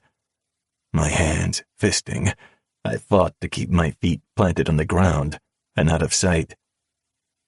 A pained expression marred her beautiful face, but she took a step, determination clear on her features. And it was then that I realized it. She'd move forward, but I'd remain in her shadow. She was no longer mine, but right or wrong, I'd forever be hers. I lifted my head and stared at the gray, grim sky. A week had gone by, and the only thing I'd succeeded at was stumbling through a pathetic, self-destructive drinking bender. I ignored my brother, my mother, and the whole fucking world. I looked around my Paris penthouse, tempted to set the entire building aflame. Every single inch of this apartment reminded me of her. The doorbell rang. I didn't bother answering. When I heard the soft click, I made a mental note to change all my locks. The soft footsteps against the hardwood told me my mother was approaching, and I braced myself. You missed the Omerta meeting? I took a swig of whatever cheap vodka I'd blindly purchased at the store down the street, my last resort. I doubt I missed anything important. You can't ignore your duties. I should have told her to stop talking, but I didn't have the energy for it. Dante wouldn't tell me what's gotten into you, but I suspect it has something to do with her. Save the concern for someone who cares and deserves it. Your father will start noticing. She scolded softly. I scoffed. Do I need to point out he's not my father? She flinched. I knew she hated the reminder. Join the fucking club. By the way, I ran into Diana Glasgow. Her expression turned guarded. She was very distraught, accusing our family, along with Tommaso Romero, of bringing misery to theirs. The woman wasn't wrong. It was the only reason that it kept me from strangling her right there and then. Silence stretched, tense like a rubber band ready to snap. Except my mother's next words were a blatant lie. I don't know what she meant by that. They caused misery, not the other way around. She lifted her chin and made her way to the large French window. And how is that? Their family never belonged in the underworld. They don't understand the way things are among families in the Omerta, the importance of business relationships. I twisted the yin and yang bracelet Raina gave me on the day I learned who my birth father was. It was meant as a beginning, yet it turned out to be an end. I didn't care that it was derived from Chinese culture. It only reminded me of her. And you do? My mother whirled around, her eyes flashing with anger. I do. I grew up in this world. We belong in this world. I was beginning to see things in my mother that I didn't like. Maybe it was my resentment, or maybe my eyes were finally being opened. 7. Raina. There were a few times over the last few weeks where I thought death was better than staying alive. It would have spared me the pain and the tears that came at night. In death, I would have found peace. Instead, I sat and stared at the gray landscape stretching for miles outside of Glasgow Castle. An hour outside of London, the countryside made you believe you were hundreds of miles away from the city and civilization. It was Thanksgiving, and Grandma decided we'd celebrate it in her husband's hometown in Cambridge. The estate was vast and had enough rooms to accommodate both our families and our friends. Of course, they didn't celebrate Thanksgiving in England, but considering the Duke of Glasgow's granddaughter was born in the States and followed the customs, it was a novelty for their entire family. I watched Livy and her husband play with the triplets, Lily, Lena, and Liam Caldwell. A normal life. That was what it looked like they had. My heart lurched. It had been so long since our family was normal, assuming we ever were. My mind drifted and a forgotten memory filtered in without permission. A loud bang sounded in the distance. I looked up from the Lego castle my sister and I were building. What was that? I signed, then remembered she couldn't hear. She just shrugged. I was just getting back to our Legos when I heard another loud bang, followed by shouts. Jumping to my feet, I ran to the living room window and peeked outside. There were 5 men out there, with guns. I darted back to the spot where Phoenix sat on the floor, staring at me with a confused look on her face. We have to find Mama. I stuck to signing, worried that someone might hear me outside. Just as I was about to pull her to her feet, Mama and Papa burst into the room. You two, hurry. Papa urged. You'll go with your mother. He didn't sign, leaving Phoenix to search my face for clues. I quickly translated, and then followed him toward the fireplace where he was patting down the stone sides. Mama was pale as a ghost, her fingers trembling as she pushed my curls out of my face. Everything will be okay, Papa said over his shoulder, but he didn't sound so sure. How can you even say that? Mama hissed, her face tight. This is not what I signed up for. This isn't a life for my daughters. The fireplace shifted and a dark hole appeared. I stood frozen. I didn't like tight spaces. Get in there, he ordered. We'll talk about it later. Papa grabbed my arm and pushed me inside. I squealed in pain as I fell to my knees, crawling into the corner and wrapping my arms around my legs. My heart was like a hummingbird, hurting my little chest. Bang. Strange voices trickled in, spurring Papa into a frenzy. He pushed Phoenix in next, who shook like a leaf, and I wrapped her into my arms, clutching her, whether for strength or to offer comfort, I was unsure. I looked up to see Papa holding something shiny and black. A gun, I realized. His eyes narrowed on Mama. Love, you have to go in there. Mama's curls bounced wildly as she shook her head. She was terrified of small spaces, too. It will be okay. Just for a few minutes. Tommaso, no. Her voice was a whimper, but it didn't seem to deter him. I swear to God, I'll leave you if you do this. Would you rather die? Cost our daughters their lives? They can't just kill us in our own home. I'd rather not take the risk and be proven wrong. He took her elbow and forced her in. I watched the scene unfold with wide eyes. She fought against him, but he was stronger. Then she was in the darkness with us. Before she could protest further, Papa swung the door shut. Mama's small fists hit the red brick. Tommaso! Her wrath vibrated in the small space. God damn it, Tommaso, open! Phoenix's soft whimpers filled the air, and it anchored me. It's okay, Mama, I whispered. I forced my hand to reach out to her and pat her on her back, just like she always soothed me when I had bad dreams.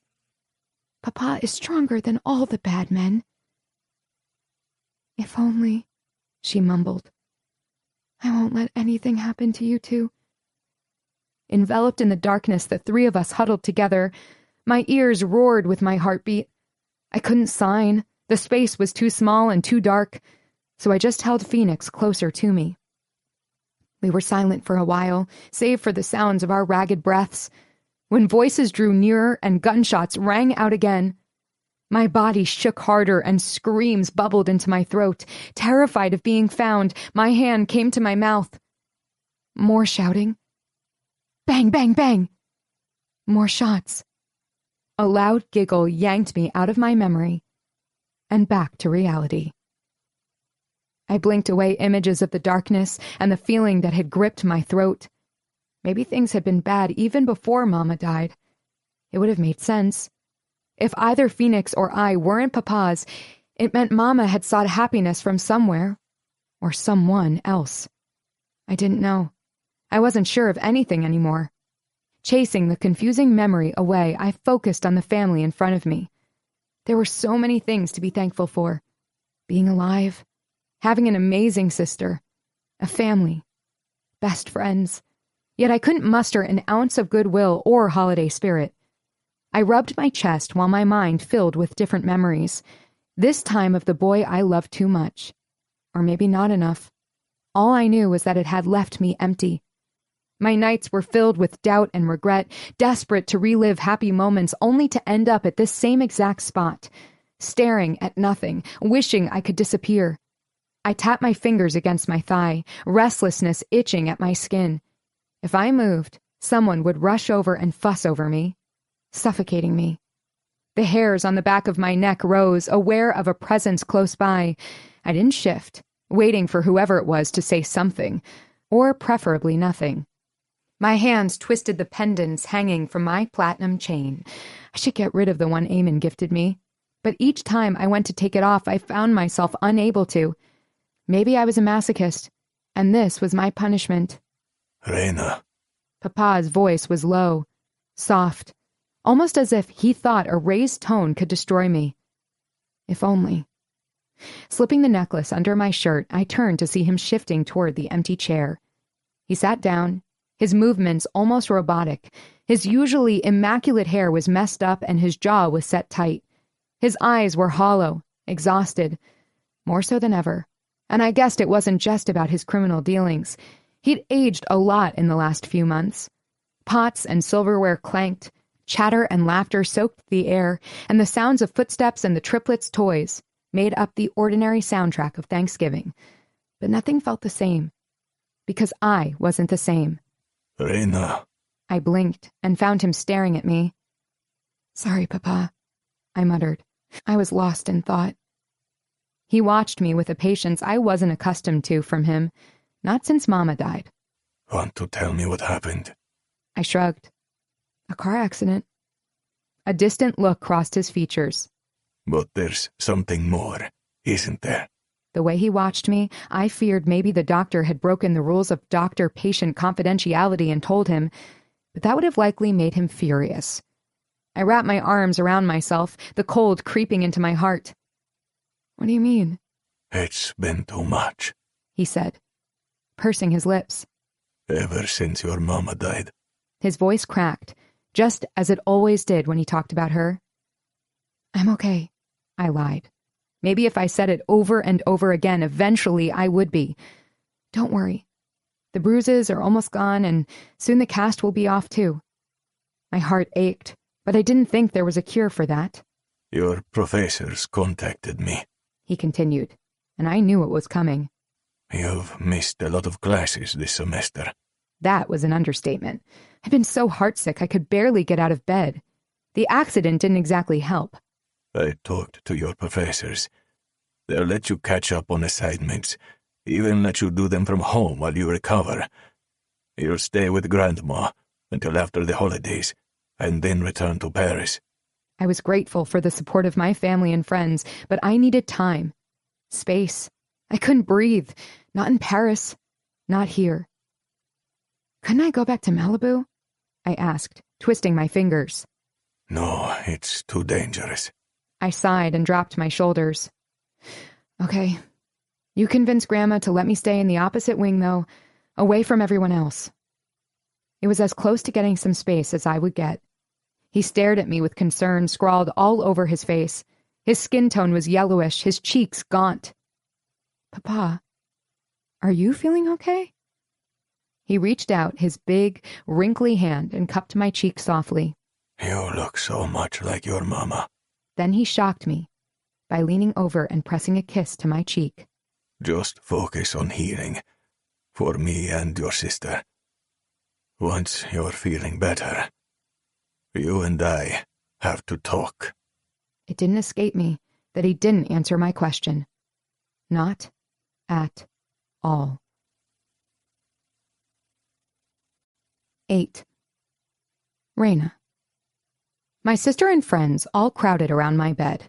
Thank God these medieval rooms were spacious. Otherwise, I'd suffer from lack of oxygen. Well, dinner was uneventful, Athena started. Did you expect drama? Isla mocked while signing, her eyes connecting with Phoenix for a brief second before flickering to me. Besides, that hottie Alexander would have murdered anyone who upset his wife or children. He's protective, I muttered. It's how it's supposed to be. In my experience, fathers are usually deadbeat, good-for-nothing men, Raven commented, sipping on her wine. Leave it to her to drag a bottle of $1,000 wine up because she wasn't ready for Thanksgiving to be over. Forget deadbeat fathers. Isla leaned forward, as if she had state secrets to share. Can we go back to the fact that Alexander is hot as fuck? I rolled my eyes. He's married too, in love with his wife. Raven shrugged. She doesn't want to bang him, just admire. She cleared her throat, giving Isla a pointed look. His assets. Right, because we always just look. I shot them a disapproving look. Don't you all want to go to bed? Athena took the bottle out of Raven's hand and gulped the wine straight from it. It's only 7. It's dark, I muttered under my breath. Papa said we'd talk, but never elaborated about what. It set my teeth on edge. Raina, you have to move on, Athena countered. We've done a piss-poor job of... I raised my palm, stopping her. Please don't go there. The 4 of them looked at me with such pity, I had to close my eyes. Just don't. I've moved on, so let's just pretend last summer never happened. Isla shook her head. Phoenix kept her expression blank, but I knew her enough to know she was worried. The same way I always worried about her. You just have to get laid by someone hotter and better. Clearly, Raven's suggestion was dumb because the last thing I needed was another man in my life. Maybe we can watch a movie, Phoenix suggested. A Christmas Story? I shrugged. It was my favorite Thanksgiving Christmas movie, but I wasn't in the mood for it. I wasn't in the mood for much of anything lately. Instead, I turned to my sister. Phoenix, do you remember when Papa shoved us in the dark hole behind the fireplace? If the tense silence that followed didn't tell me she did, her raised brows and flushed neck would. With this influx of memories lately, I wondered what else I was forgetting.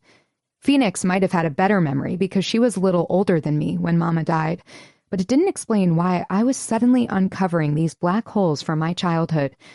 I couldn't help attributing it to how chaotic life had been this past year.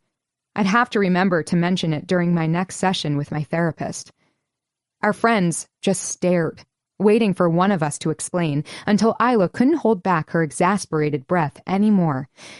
Okay, can you elaborate? Because I'm imagining all kinds of fucked up scenarios here. It was Raven who commented. I traced patterns on the blankets absent-mindedly and waited for Phoenix to answer. Papa was attacked the summer we went to Italy with our mother, she explained, signing calmly. He made us get into a safe room behind the fireplace.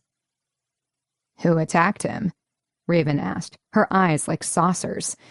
Phoenix shrugged, something flickering across her expression. Don't know. I narrowed my eyes on her. But you know something, I countered. She started to shake her head, but stopped when I said, Don't lie to me. Remember, I know all your tells." She let out a heavy sigh. "I really don't know who they were.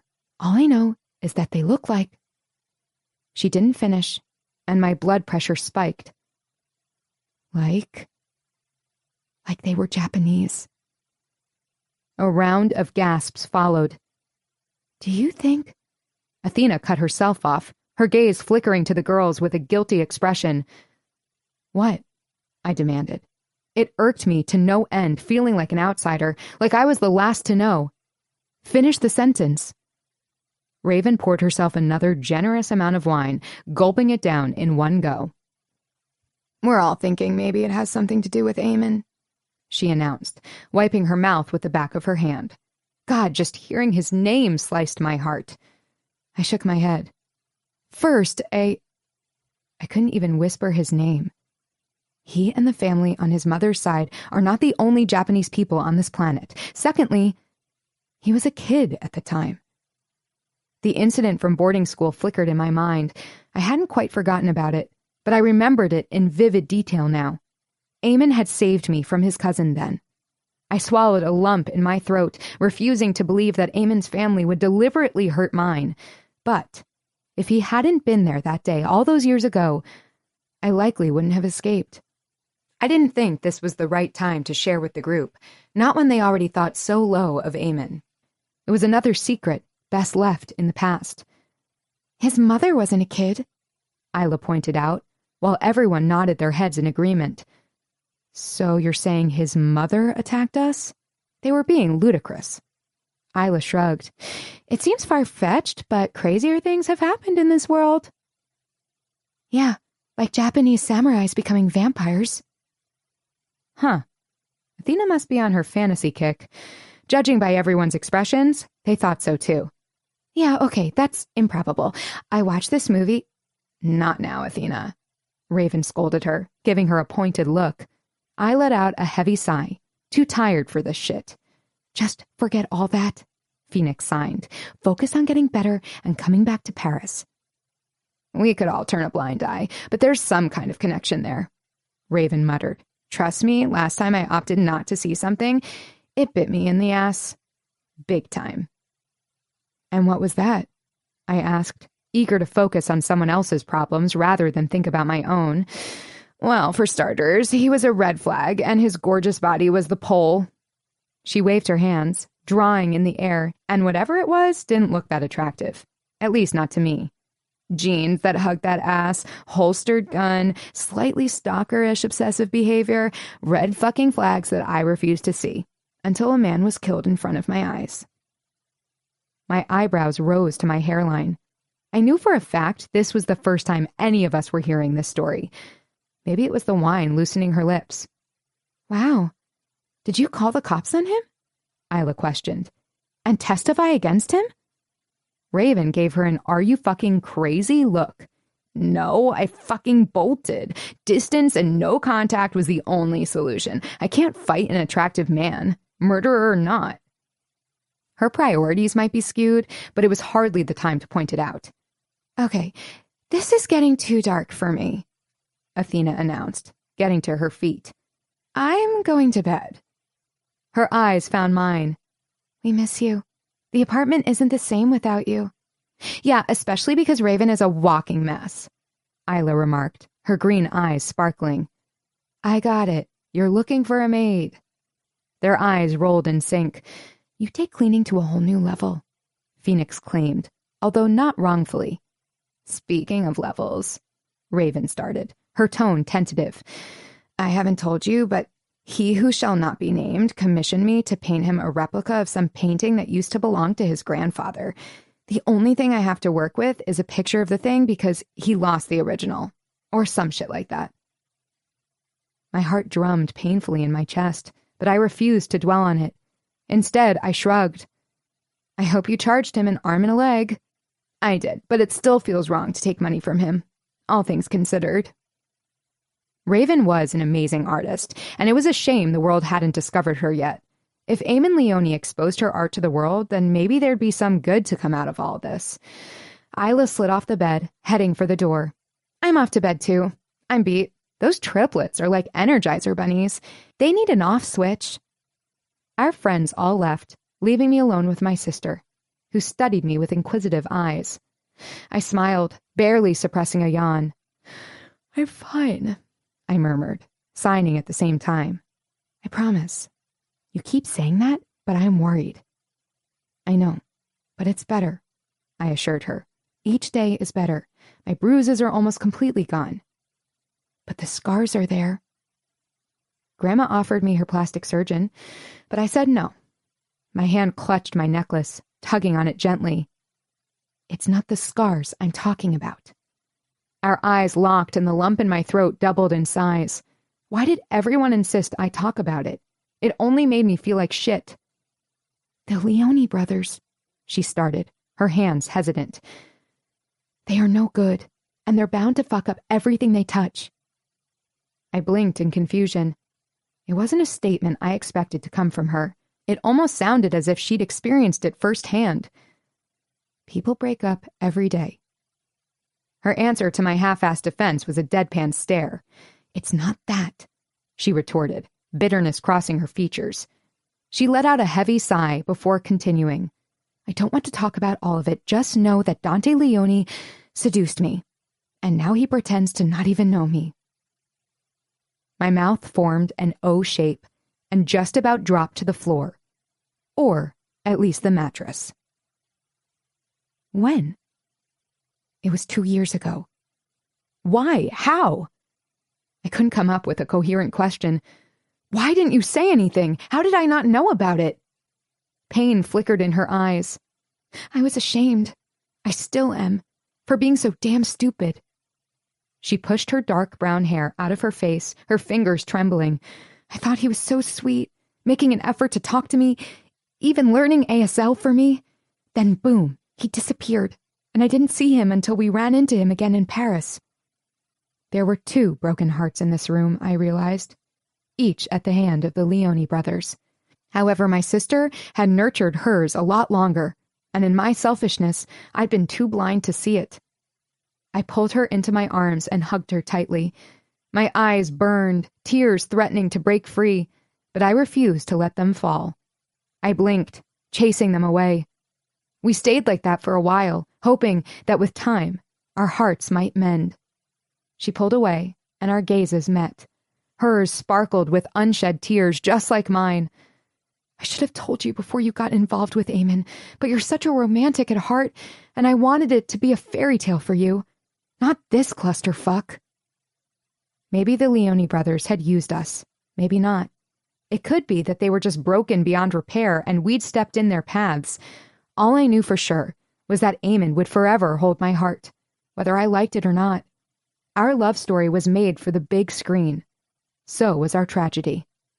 I sensed that Phoenix felt the same way because I recognized the look in her eyes. 2 years had gone by, and she still hurt. Had she loved him? Did she still love him? I'm sorry I wasn't there for you, I rasped, my hands heavy, just like my heart. I should have been. She shrugged. You are always there for me, Reina. You're the younger sister, yet you've always protected me. It's my turn to protect you. I shook my head, my chest squeezing painfully. Mama hadn't been happy. Would the 2 of us find happiness? You and I are not so different. You have been keeping it all in, almost getting killed, forced it out into the light for you. It's better than leaving it festering inside. You need to let go, too, I whispered softly. Are you talking to anyone about your pain? Was I the only blind one? She gave me a soft smile. Our difference in age in high school felt bigger. Now, not so much. I know I can always come and talk to you. I nodded, feeling closer to her than ever. But promise to let go of him, for your sake. My instincts told me she was right. I should let go of Eamon Leone. Forget about him and pretend he never existed in my world. Not the boy who'd saved me from his father, and certainly not the man who I fell madly in love with. My body would heal, but my soul refused to. She leaned over and pressed a kiss on my cheek. Go to sleep. You look like hell. I smiled weakly. Talk about an ego booster. She padded barefoot out of the room. The door clicked softly behind her, followed only by her ghosts, leaving me alone with my own. Reaching for my new phone, I scrolled through the contacts, but his wasn't there. I had lost every piece of him. Forever. 9. Eamon. Christmas Day. The day that wishes came true. All but mine. It had been a month since I saw her. A month in which I'd gotten barely any sleep. When I wasn't hunting the Brazilian cartel members, I stumbled in and out of a drunken haze. They were my only suspects, so I searched relentlessly. The ones I didn't kill off, I managed to push out of Europe and North America completely. I wouldn't be satisfied until every single one of them was dead. But deep down, I knew not even their deaths would be enough. Nothing would be enough. Hunting the Cortez cartel members and the resulting torture sessions became my only pastime. Digging through Romero's past with my mother took a back seat. Somehow it seemed nothing good came from that end, so I focused on the shit I could destroy, and that was those who'd hurt Reina. When it came to my mother, nothing made sense anymore. For one, her desire to get her hands on the document in Romero's possession contradicted her desire to keep her connection to Romero a secret. It was pointless to dig up the document between Ojisan and Romero now that I knew who my true father was, and we were keeping it a secret. It no longer mattered what Ojisan and Romero agreed to, because the secret would die with us. So I stopped searching for it, even though Dante hadn't. I washed my hands of fucking family drama and wallowed in pure mania in my quest for punishment. Except I couldn't punish the two main orchestrators of my destiny. My own mother and Reina's father. My only solution at the end of the day was alcohol. The only light in my life had been taken away from me. The world was upside down, and no amount of liquor or time seemed to tilt it upright for me. Fuck. It had been months since my mother dumped the news on me, and I still struggled with the truth. Emotions were a fucking nightmare. I shut them out, extinguished them, but the memories refused to leave. My penthouse in Paris became my tomb, my own personal prison. Every corner was full of her presence and her light. Some days, her scent lingered in the air, taunting me. On the rare occasions that sleep found me, I would dream of her. Soft arms wrapped around me, the scent of cinnamon and peace, the softness of her curls across my chest. I wanted to open my eyes and return the hug, feel her against me. But even in my sleep, I knew if I woke up, she would vanish. So I remained still, clinging to the ghost whose warm touch made life worth living. I never wanted to fucking wake up to a world where she wasn't part of my life. It terrified the fuck out of me to think I had years of this shitty life ahead of me. A bang on the door reached my ear. I ignored it. I wasn't in the mood for visitors, Christmas or not. Bang, bang, bang.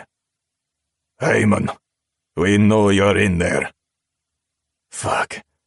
It was the last person on this planet I wanted to see. Now open the fuck up. I didn't move. I heard the click of a lock, then the door opened. I looked up to find my mother, brother, and father standing in front of me. 3 shadows darkened my world. I didn't move, seated in my armchair with a glass of scotch, staring in the direction of her apartment. Although I knew she wasn't there. She'd yet to come back to Paris. "What are you all gloomy about?" Father glowered. He'd taken to watching his tone with Dante and me, knowing he no longer held all the power.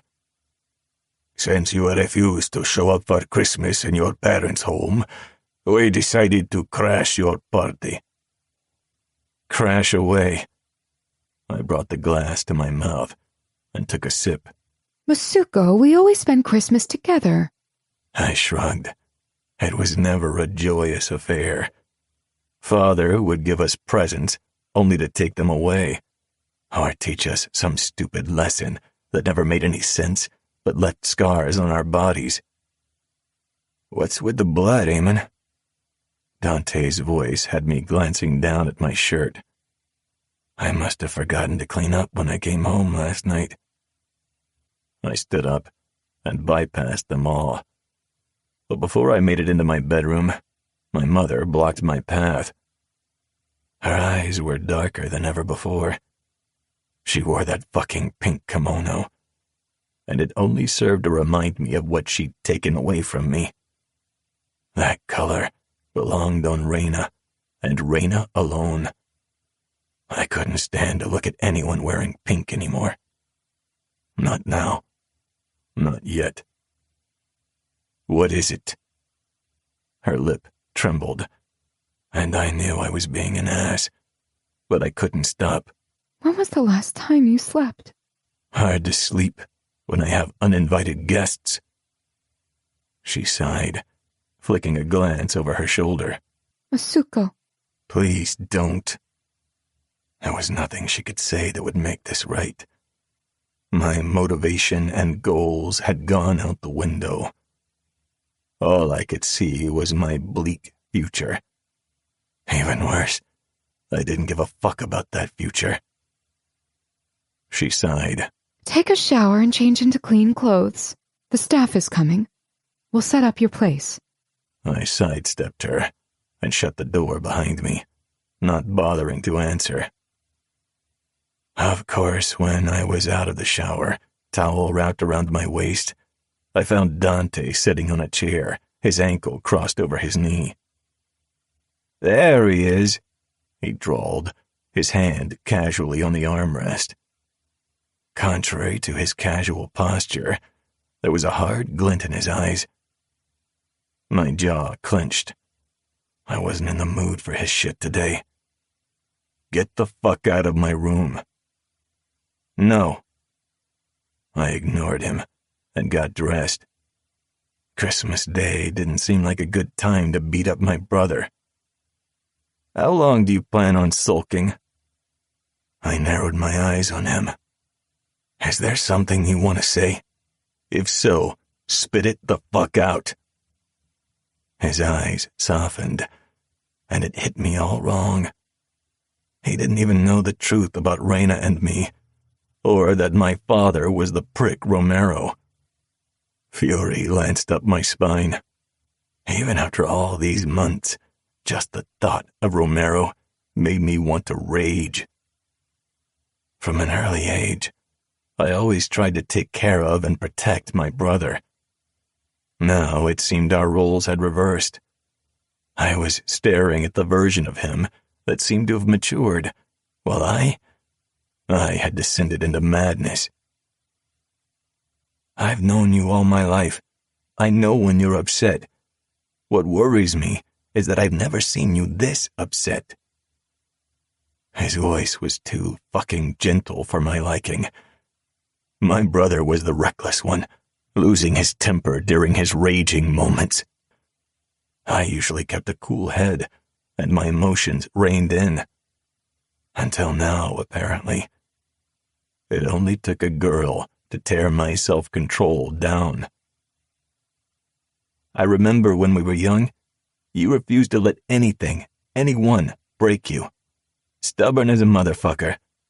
But now, since you got involved with her, I'm watching parts of you disappear, and I don't know what to make of it.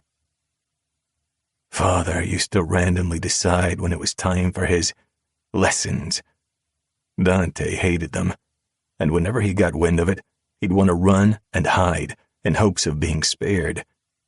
He'd make sure to come find me and drag me away with him too. I thought it was because he was scared to be in trouble alone. But now, I realized he was as protective of me as I was of him. But there was a major flaw in his protectiveness over me. There was nothing left of me to save.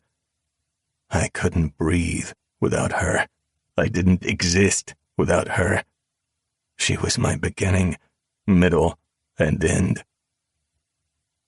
If there's a point, you should probably get to it fast. He released a breath. I don't know what happened, but you cannot become this. He jutted his chin my way. Whatever this is, it's going to destroy you if you don't let it go. This violence spree won't help you. It seems to be helping you, I said, referencing his need to torture criminals to release his pent-up frustration. Something affected you, worse than any torture you've gone through. Any betrayal by your fucking cousin. But if you didn't let any of that fuck you up, you can't let anything else mess with your head either. Lovely therapy session, I deadpanned. Get your shit together, Eamon. You had a goal. We have a goal. Let's focus on that. My brother wasn't wrong. Dante? I headed out of my room, my hand just reaching the doorknob. Yes? Next time you break into my apartment, I'm going to break your fingers.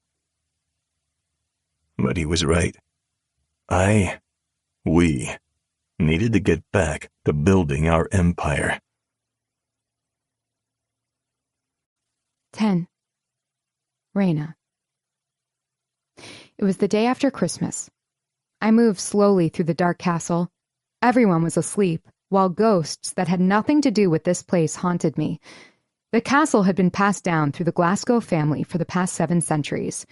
Built in the 13th century, the place had gotten an upgrade, but it still had that medieval feel to it. Dark, damp hallways, scary dungeon-like basement. In the upper stories, like my bedroom suite, luxury was evident. Down below, whispers of torture and wrongdoing danced in the air. It made my skin crawl. And yet, each night I made my way down to it. Maybe it was my masochistic side coming out, or I was a glutton for punishment. Or maybe it just reflected the state of my mind and soul, because part of me wanted to lash out at the world. Instead, I kept it all in and released the anxiety and pain by torturing myself, hiding it from everyone. My thighs were proof of it. All the negative emotions, all the pain, seemed to get better when I cut myself. It had started with an accidental graze in the shower after Eamon broke up with me, and then it morphed into a need for release, one that only came with pushing the sharp metal into my skin. Finally, I made my way back to my drafty bedroom. Thick stone walls promised the privacy I craved with my restless, dream-filled nights featuring the man with dark hair and even darker eyes. It also helped that most of the occupied rooms were on the opposite wing of the castle. I opened the double French doors of my private balcony in this castle without a prince. The crisp December air swept through the room. Goosebumps rose on my skin, the thin nightgown barely providing any warmth. Sliding onto the cold stone floor, I pulled my knees to my chest and leaned against the centuries-old walls. I let my thoughts wander and memories torture. I knew I needed to move on, but I couldn't find the will for it. I told Grandma I needed more time to heal, to forget, to harden. The disapproval in her eyes told me she didn't agree with all this wallowing. She even gave me a lecture on how to move on, just like she had from every husband of hers. Men are like medieval conquerors, Raina, always searching for the next thing to drag down. You just have to ensure you're never their conquest. You are the queen. You reign over them. Obviously not, since I was used and discarded so easily, but I'd kept the words to myself. Tilting my face to the night sky, I stared at the darkness, picturing the sparkling stars that hid behind the clouds, reminding me of the man I was fiercely trying to forget. A deep, throbbing ache spread through my chest. Would it ever go away? The pain, the memories of him. I was desperate to forget, but not forgive. I would never forgive. My whole life had revolved one way or another around Eamon. Like a leaf in the wind, I let life lead me to him without questioning its purpose. Maybe I deserved everything that came my way. A stupid, naive girl with dreams and hearts in her eyes. I was so easily swept into Eamon's arms. In return, I got my heart broken. He smashed it into irreparable pieces, leaving behind destruction and permanent damage. My body ached when I finally stood up. The bruises from the car accident had faded, but a few scars on my thigh and shoulder blade remained. Grandma suggested cosmetic surgery, but I refused. I needed a reminder to never forgive. Leaving the doors open, I headed to the bathroom. Despite all the upgrades and amenities both the current and previous Duke of Glasgow implemented, the pipes shuddered when I turned on the shower. The water splashed against the Italian tile, and I discarded my nightgown and underwear. I caught my reflection in the mirror and stilled, staring at my body. Skin and bone, Papa had said. He wasn't far off. I'd lost weight. The skin under my eyes looked bruised, the color darker. My lips were cracked and pale. The only unchanged physical trait was my hair. The image of Eamon twisting a curly strand around his finger flashed in my mind, and my eyes fell to the scissors sitting in the basket. It took a fraction of a second for me to decide before I reached for them and brought them up to my collarbone. The sharp blades hovered in the air until... snip, snip, snip. By the end of it all, a pile of blonde curls covered the floor and my head felt lighter, but my heart still didn't. I turned my back to the mirror and stepped into the shower, letting the lukewarm water drip down my body. I washed up quickly, then dressed before heading downstairs. The castle was still dark, but I could hear soft footsteps somewhere in the distance.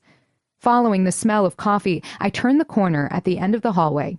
I stepped into the kitchen to find Grandma and Alexander, Livy's husband. Livy was the Duke of Glasgow's granddaughter.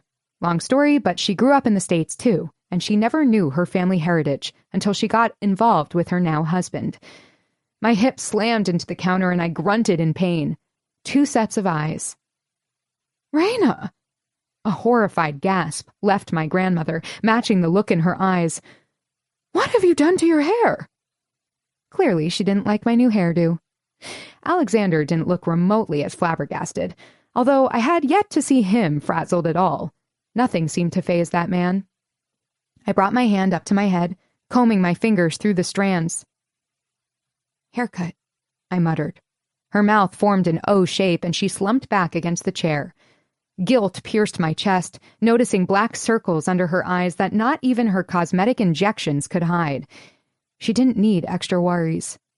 I forced a smile on my lips, ignoring how unnatural it felt. I would convince her I was okay, so she could get back to her life. "It was a silly experiment. I'll have a hairdresser fix it when I'm back home." Alexander stood up, pulling out the chair for me like the perfect gentleman he was. I lowered myself on it, flashing him a grateful smile. "Thanks," I murmured. "How did you sleep?" he asked, although I suspected he knew. He'd caught me roaming the castle in the dark quite a few times. He always helped Livy when the triplets woke in the night. Averting my eyes, I answered, "Good, thanks." It was easy to spot the lie, so I decided pivoting the topic away from me might help. "You?" "Liam's been up twice so far, rousing his sisters. The crankiness will be astronomical today." Silence lingered, since I knew zero about children, despite almost having one. The familiar anxiety reared its head, tearing through my chest and stealing my breath straight from my lungs. My throat tightened and panic bit at my veins, leaving nothing but disaster in its wake. I squeezed my eyes closed, waiting for the knot in my chest to loosen. Breathe in, breathe out. Meditate for goodness sake. The dark was closing in. A baby. "If something comes of it, we'll handle it together," he'd said. Obviously, he hadn't meant it. Any of it. Because he left me to deal with it all alone. God, I was so stupid, so fucking irresponsible. My eyes lifted and I found my grandmother staring at me, unspoken tragedy lingering in the air. Maybe our family was wrapped up in it, and it took going through my own to finally understand. Shouldn't the kids be sleeping through the night at this point? I asked, the first thing that came to mind as the kitchen started to spin around me. He shrugged, seemingly oblivious to the emotion swirling in my chest. They do when they're home. They're convinced this castle is haunted or possessed by an evil spirit, so Liam takes it upon himself to keep his sisters safe. He chuckled to himself. I looked at my grandmother, and her eyes softened around the corners. I didn't want her pity, but it felt nice to know she was there in silent support.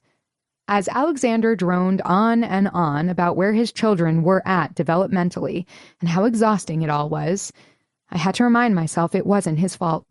He couldn't know that my stay at the hospital had left me with more than just a few stitches. My friends and sister knew about the physical injuries. They didn't know about the miscarriage. At least I didn't think so, since they never brought it up. So it left me struggling with all of it, alone. Grandma hinted she knew, but she never outright brought it up, so it left me wondering. Alexander was staring at me now, as though waiting for a response. I hadn't heard the question. I shook my head and decided to go with humor. Liam is right. This place is haunted, and you know it. Nobody should live here but the ghosts. His lip curled up in amusement. I think you're right, he agreed. And just like that, my pulse settled and I anchored myself to the now. Grandma scoffed lightly and let out a long exhale. I wonder if she'd seen my world tilting and was happy to move away from talking about the children. If I remember, Alexander, you bought your wife a castle in Scotland, and those have even more ghosts. She was being facetious, but the fact remained.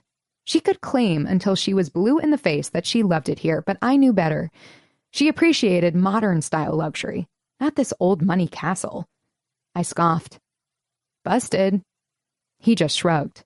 I was trying to win my wife back, and that castle has nothing on this one. This one dates back to the Golden Age. I rolled my eyes. If you start a history lesson, I'm going to barf. Well, let's fill up your stomach first with some food and coffee, he offered. I really needed to talk with Livy. Her taste in men was questionable. I turned to my grandmother and steeled my spine. Not to change the subject, but I was thinking. I locked eyes with her, hoping she'd take my next words seriously. I'm all healed up. I'm ready to go back to Paris. Back to school. Her shoulders tensed. No need to rush. There's still another few weeks before you are due back. I swallowed. Truthfully, I didn't want to be in the same city as Eamon, but the odds of crossing paths with him were slim, and I was willing to take my chances. It's hardly rushing. I've been here for weeks now. So what's another few weeks? She reasoned. And I wondered if she'd picked up on more of my near-panic attack earlier than she'd let on. You might as well stay here through the second week of January, and then go back for the spring semester. I shook my head. No, the sooner I'm back, the better it will be. By the press of her lips, Grandma clearly disagreed, but said nothing else. When?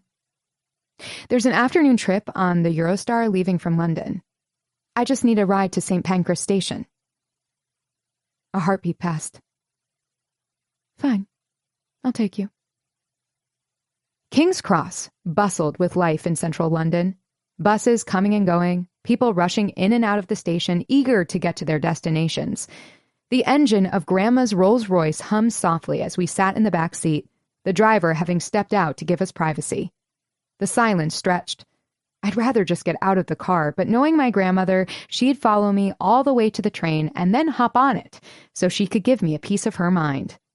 I sighed. My train leaves in 45 minutes, Grandma. I turned my head to meet her gaze. Whatever you have to say, just spill it. I won't fall apart. She took my hand, petting it gently. I'm worried about you. I swallowed, unable to drag a deep enough breath to say something, anything. Your physical injuries are healing, but the pain still lingers in your eyes. You need to talk about it, Raina. Nothing good comes out of avoidance. Trust me. I'm talking from experience. I saw it in your mama, Phoenix, and now you. I wanted to grab onto her and hold her tight like she was my raft at sea. She had been our support since Mama's death, and I knew nothing else. Yet I remained immobile, shadows casting their forms all around us and whispering things I didn't understand. Phoenix? Mama? Even Grandma? She said we all suffered a tragedy, and yet I kept wallowing in mine. It wasn't right. I'm fine, I repeated, sounding like a broken record, but I didn't know what else to say. You keep saying that, and it only tells me that you're not fine, she countered. Do you want to talk about it? I don't, I rasped. I want to forget it and move on. I didn't tell your papa about the pregnancy, nor about the boy. I stiffened. Your sister and the girls don't know either. Tears blurred my vision, burning the backs of my eyes, my heart, and my soul, but I refused to let them fall. I'm 18. What happened to doctor-patient confidentiality? Then her words sunk in. She said something about a boy? The hope in that single word rang like a national anthem. Another flicker of something soft in her eyes, and tension rolled through me. I didn't think I could handle talking about him just yet. Obviously, a boy got you pregnant.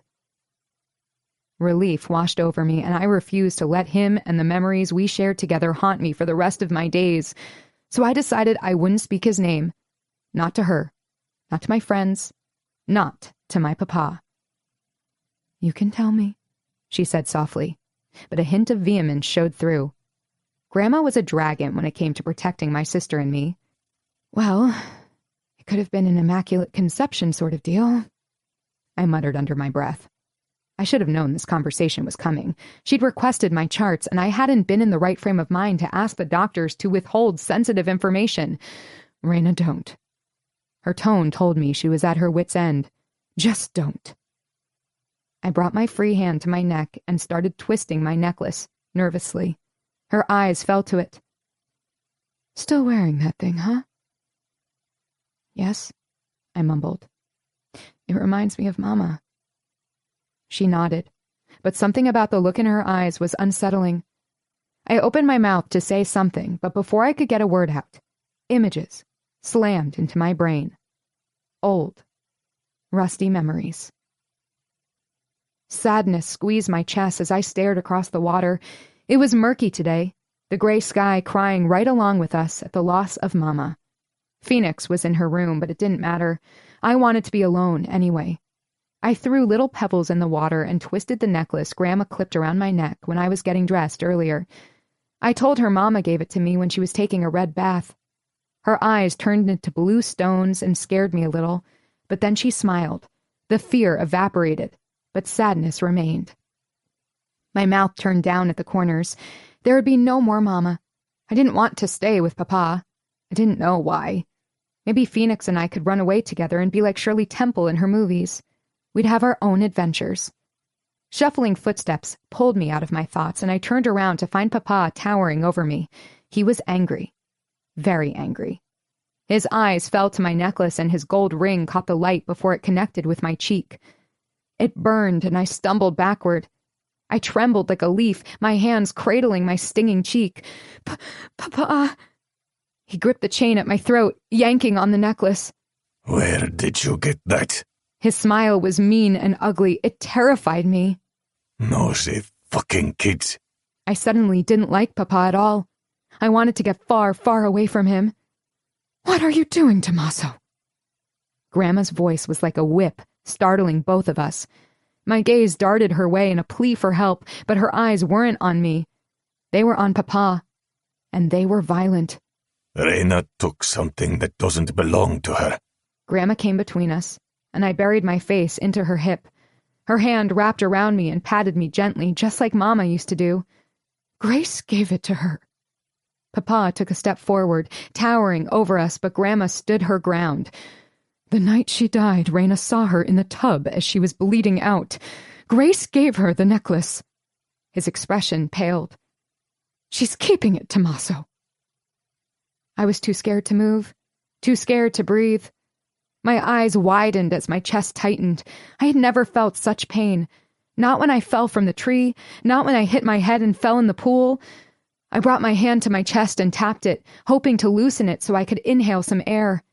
I needed my lungs to expand and be normal again. Instead, it suffocated me, burning in my throat, until the world turned black. It was my first panic attack. Unfortunately, not the last, but the next morning Grandma had Phoenix and me packed, ready to move back to California.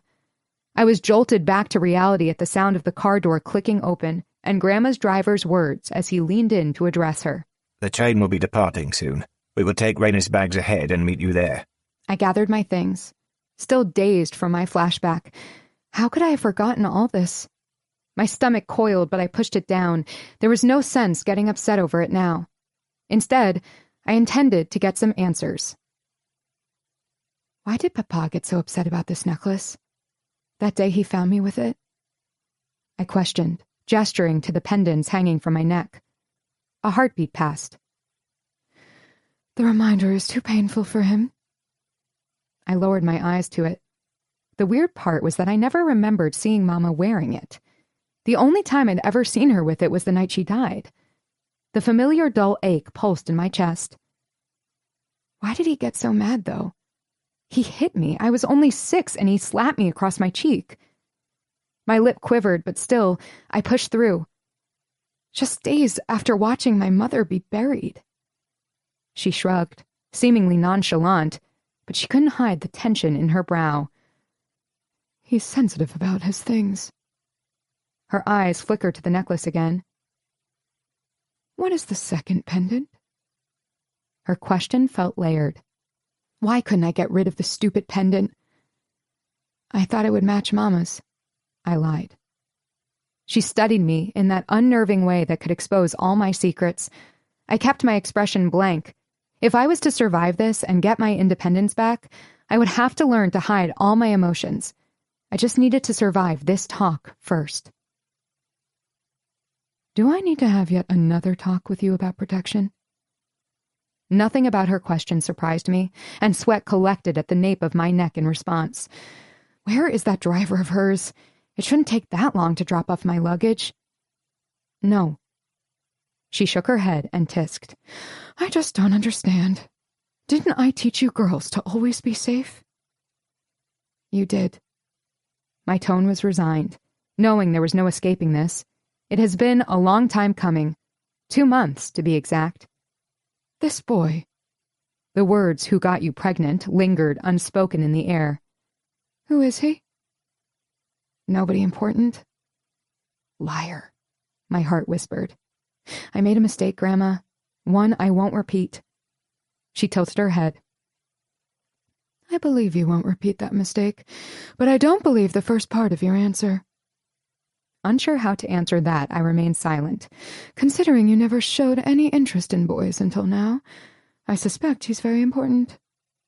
So important that I let him shatter my heart blindly, split it open and watch it bleed. Not anymore, I breathed, lowering my head. He's just someone I'll tell my future daughter about when she's crying over a boy. He will be my warning to my kids one day, just like you warned us about your husbands when they broke your heart. Jesus Christ, she muttered. We stared at each other, neither of us willing to say more. Phoenix and I were stubborn, but we didn't get it from Papa. Finally, Grandma shook her head. You know, Raina, you could give your Papa or me his name and we could make him pay. I released a sound from the back of my throat. This was by far the most scandalous thing my grandmother had ever said. Yes, I wanted to hurt Eamon, but not that way. Not in the way that would cost him his life. So I just shook my head. Like I said, it was a fling. It won't happen again. My grandmother patted my hand, the same one she refused to let go of. I think your Papa will talk to you soon about your future. I stiffened, unsure what she meant by that. I don't exactly agree with it, she continued, but I expect he'll want to arrange a marriage for you. The thought of being married to anyone made my stomach roil. What if I want to marry for love? My heart ached, knowing that the love I had for Eamon was a once-in-a-lifetime love. Even after this heartbreak that almost killed you? I let out a strangled laugh. Let's not exaggerate. She gave me a knowing look, but she didn't call me out on it. Bottom line, Raina, you can't be making mistakes like that. A distant look crossed her features. I promised your mother I'd protect you and keep you out of your papa's world as much as I could. But with this latest event, I'm out of options. I can't protect you from the men who are after your father. After my father? It was a car accident, I pointed out. Could have happened anywhere, to anyone. Her hand squeezed mine. No, it wasn't an accident, Raina. Your papa learned that you were targeted. I flinched. What? I whispered, shock rolling through me. My heart was beating so loud I could barely hear my own voice. Your papa made a stupid, reckless deal with one of those criminals, and you've been on their radar ever since. My mind was such a mess of emotions, I didn't know how to take it. Your papa's business with the underworld is the worst thing that ever happened to our family. My shoulders tensed and my stomach churned. The underworld has been tearing us apart ever since your mama ran into Angelo Leone and Tommaso Romero. 11. Raina. I arrived at the Gare du Nord train station in the heart of Paris 2 hours later, my ears still ringing with Grandma's words. Everyone rushed off the train while I waited for the crowd to disperse, then grabbed my own bag and made my way out. My feet barely touched the ground of the platform when I heard my name. Raina. I whirled around, coming face to face with my papa. What are you doing here? He shook his head. Is that any way to greet your old man? Sorry. I leaned over and pecked his cheek while my grandmother's words whirled in my mind. Did she call him? I hadn't told anyone I decided to return to Paris, so she must have. I just didn't expect you. He grabbed my bag out of my hands and hooked one arm around my shoulder. I want to talk to you, and this felt like the best way to get you alone. My steps faltered, and I peered at him under my lashes. What about? The future. My chest twisted, but I didn't say anything else. We made our way out of the station and toward Paris Nord Café. The sun was out, but the air in December was bitter and cold, chasing a shiver down my spine. Tightening my French wool waistcoat, we entered the café and asked for a seat by the window. Your French is excellent, Papa commended once we were seated. The corners of my lips barely tipped. It kind of comes with the territory, living in Paris and all. He nodded. You want to stay in Paris? I stilled for a moment before answering. I just came back, so I think that's your answer. Letting out a sigh, he pushed his hand through his rapidly thinning and graying hair. It was probably the result of stress and worry. Ever thought about living in Italy? He questioned. After all, it's the epicenter for music and fashion. No. The answer came without delay or doubt in my mind. Why not? I met Papa's gaze head on. Well, for starters, neither Phoenix nor I speak a lick of Italian. You could learn. I shook my head. We built a life here with our friends. His jaw tightened. The same ones who left you roaming the streets alone. I jutted my chin. Now that's not fair. We've been living here for 2 years, and we all go places alone. It wasn't the middle of the night. You're the youngest in the group, Raina. Then why did I feel like the oldest one? Why did I feel so damn tired? The heavy weight pressed against my chest, making it hard to breathe, but I hid my panic and emotions behind a mask. I've been the youngest since the get-go. It's never been a problem before. I paused when we were interrupted by the waiter. We ordered from the menu, and once he left, I continued. This can't be the reason you came to pick me up at the station, Papa. Want to tell me what's going on? Do you remember anything about the accident? My eyes darted out the window, watching Parisians rush through the streets, eager to get to their destinations and escape the cold. Even that looked romantic in this city, except the whole romance angle had kind of lost its charm. No. It was raining. One moment I was crossing the street, the next, headlights. Grandma's words echoed in my brain. Did you learn something? What did Grandma tell you? I shrugged. Enough to make me wonder, not enough to know any specifics. Let him unpack that. I believe some old associates of mine were trying to send a message to me. A shudder rolled down my spine, ominous thoughts piercing my skull. I tried finding the driver, but he died under mysterious circumstances. His body washed up days after you were admitted. Is it dangerous for Phoenix and our friends to remain here? I wouldn't be able to forgive myself if anything happened to them on my or Papa's account. I don't think so, but I'm going to put some extra security in place. My brows shot up. He knew very well none of us appreciated bodyguards. No, not bodyguards. But I'll have some friends from... He searched for the right word. My organization. Ensure that none of the men from that organization have a presence in town. From the Omerta? The question burned on my tongue, but I knew he'd shut down the moment I uttered the word. What organization did you piss off? I asked calmly. Brazilian cartel. And the Yakuza. Wow, I muttered, surprised that he answered me, and stared at him in shock. What did you do to piss them off so badly? He waved his hand. Lost their shipment, and then tried to arrange a marriage. Alert shot through me, and I gulped with fear. My grandmother's words were repeating themselves over and over again. Arrange a marriage, I repeated, my mouth suddenly dry. That's off the table, he declared. With them, anyhow. I didn't know whether laughing or crying would be more appropriate here. He discussed the arrangement like the weather, like it was nothing, just another daily occurrence. So you're still considering it? I croaked. His eyes bore into mine. I have to. For both your and Phoenix's safety. A frustrated breath left me. Has it ever occurred to you that maybe we would be safe if you weren't part of that world? The atmosphere quickly turned ominous, the silence suffocating and feeding my rebellious spirit. I watched him take a sip of his cappuccino, the little cup looking ridiculous in his large hands. Then a thought occurred to me. He'd killed people with those hands. Or he'd at least made someone else do it for him. When I was a little girl, I thought he was just an enigma, not understanding enough that he wasn't like other fathers, but now it was hard to remain ignorant of his profession. My mind darted back to the party at that dark but magical castle that seemed to have started our doom. Papa? My voice was tentative, cautious, but it was time I started demanding answers. That summer we spent in Italy with Mama? Surprise flickered across his expression. We never talked about the past.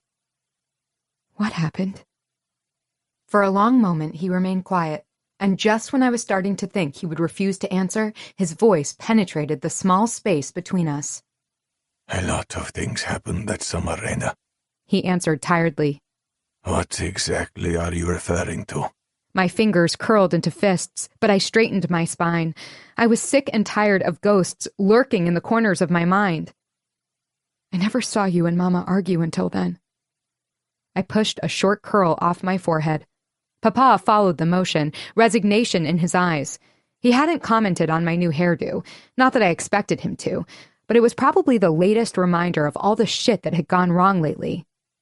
Then all you did was fight. Did she hate it in Italy that much? She did hate it there. His throat bobbed, although his expression remained unmoved. If I could go back, I would have kept you all in California. Why? His eyes darted to the window, but I pressed on. Is it because you learned one of us isn't yours? That got his attention. His eyes narrowed on me, and for the first time in my life, I saw the mobster. Not my father, not a man, but a mobster who could kill someone. Where did you hear that? I gulped, my nails digging deeper into my skin. I heard you and Mama arguing one night. I didn't understand the words, and then I forgot all about it. Until recently. He didn't speak, but he didn't have to. I could see the truth on his face. Which one of us is not yours? I don't know. Shock zipped through me, and I had to blink several times to clear it. There was no confusion, though. I'd heard him right. Why don't you know? I asked. Father should know, right? Grace refused to disclose it. I felt like we were finally getting somewhere, so I held my breath and let him continue. And when she died, I realized your mama was right. I love you and your sister equally. You are both mine. I watched you come into this world, and learning whose DNA you shared seemed pointless. He pushed his hand through his hair again, leaving it more disheveled. Or maybe I couldn't handle learning that truth. So I let it go. Either way, I wasn't going to risk resentment toward either one of you. You're both my daughters, and I'll die with that. I understood his words, but then I didn't. It made me appreciate him more, knowing that he didn't want to risk loving one of us less than the other, but burying your head in the sand seemed worse. It festered things inside you, building slowly but surely until it erupted. Do you know who? I couldn't utter the words, but he understood the meaning behind it. Papa shook his head. That I would kill to know, he admitted. I'd give anything to slice him to pieces for touching something that wasn't his. That's dark, I muttered, and scary as shit. The silence fell, feeding both of our ghosts. It was clear that he had just as many, if not more, than me. My hand trembled as I reached for my cup of coffee, so I opted to just smooth my palm over the tablecloth. I couldn't risk spilling the liquid all over. The Japanese who attacked the villa in Italy. I leaned back against the chair, bringing both my hands into my lap. The Yakuza, he supplied helpfully. Jesus Christ, he was really deep into this gangster shit. Why did they attack? A dark expression filtered into Papa's eyes. You have a lot of questions today, Reina. Considering I almost died because of some deal you made, I deserve the answers. The mere idea should make me shake with fear. It didn't. Maybe I was too numb to process it all at this point. And if you want me to agree to any kind of marriage arrangement, I want to go in with eyes wide open. He nodded somberly. Fair enough. He reached over, stroking my cheek affectionately. You are so strong. Much stronger than your mama was. Probably stronger than me, too. I let out a bitter laugh. Somehow I doubt it. You are, Reina. When you were born, your mama said you'd be a queen one day. It's the only Italian thing she loved. Your name. The backs of my eyes burned. She probably liked Italian fashion, too. He shook his head, smiling softly. She even refused to wear that. I reached for his hand that still lingered on my cheek and took it between both of mine. Tell me about that summer. Please, Papa. A resigned sigh left him. I'm afraid there isn't much to tell. Aside from doing some business with the Yakuza, I even had a... He paused for a moment before he continued. I had a mutually beneficial relationship with one of its members, but their demands got crazy and risked more lives. When I met your mother, I cut all ties with that person. That summer, they wanted to make me pay for loving your mother, for having you and Phoenix, for starting a family. That doesn't make any sense, I blurted out, confusion written all over my face. Why would they be upset about that? Power and greed are important factors in any decision anyone makes in the underworld. I frowned at that statement, not understanding fully. It's what drives people to kill, lie, and cheat. Remember that, Reina. It could be what keeps you and your sister alive one day. Does it apply to you? I rolled the question around on my tongue, but I didn't want to anger him. I needed answers to understand what happened to Mama, although so far all I was getting out of our conversation was more questions. Why did Mama kill herself? It was the first time any of us had brought up her suicide. Reflecting back to that night, I saw Mama bleed out in the tub. I couldn't help but note the irony. She sliced her wrists to end her life. I was slicing myself in an attempt to release my anxiety and pain. Maybe she was looking for a way out, too. The world was left to believe she died in a tragic way. It was a half-truth. She found a way out and left us all to deal with the ghosts. I watched in amazement as Papa's expression hardened, and I knew our conversation was over. I wouldn't get anything else out of him. Her death was a tragedy. Nothing more, nothing less. The urge to push flared up. Our family would forever remain broken if nobody gave us the truth. Now, back to the arranged marriage. I shot to my feet and cut him off. If it protects Phoenix, I'll do it. But I want to have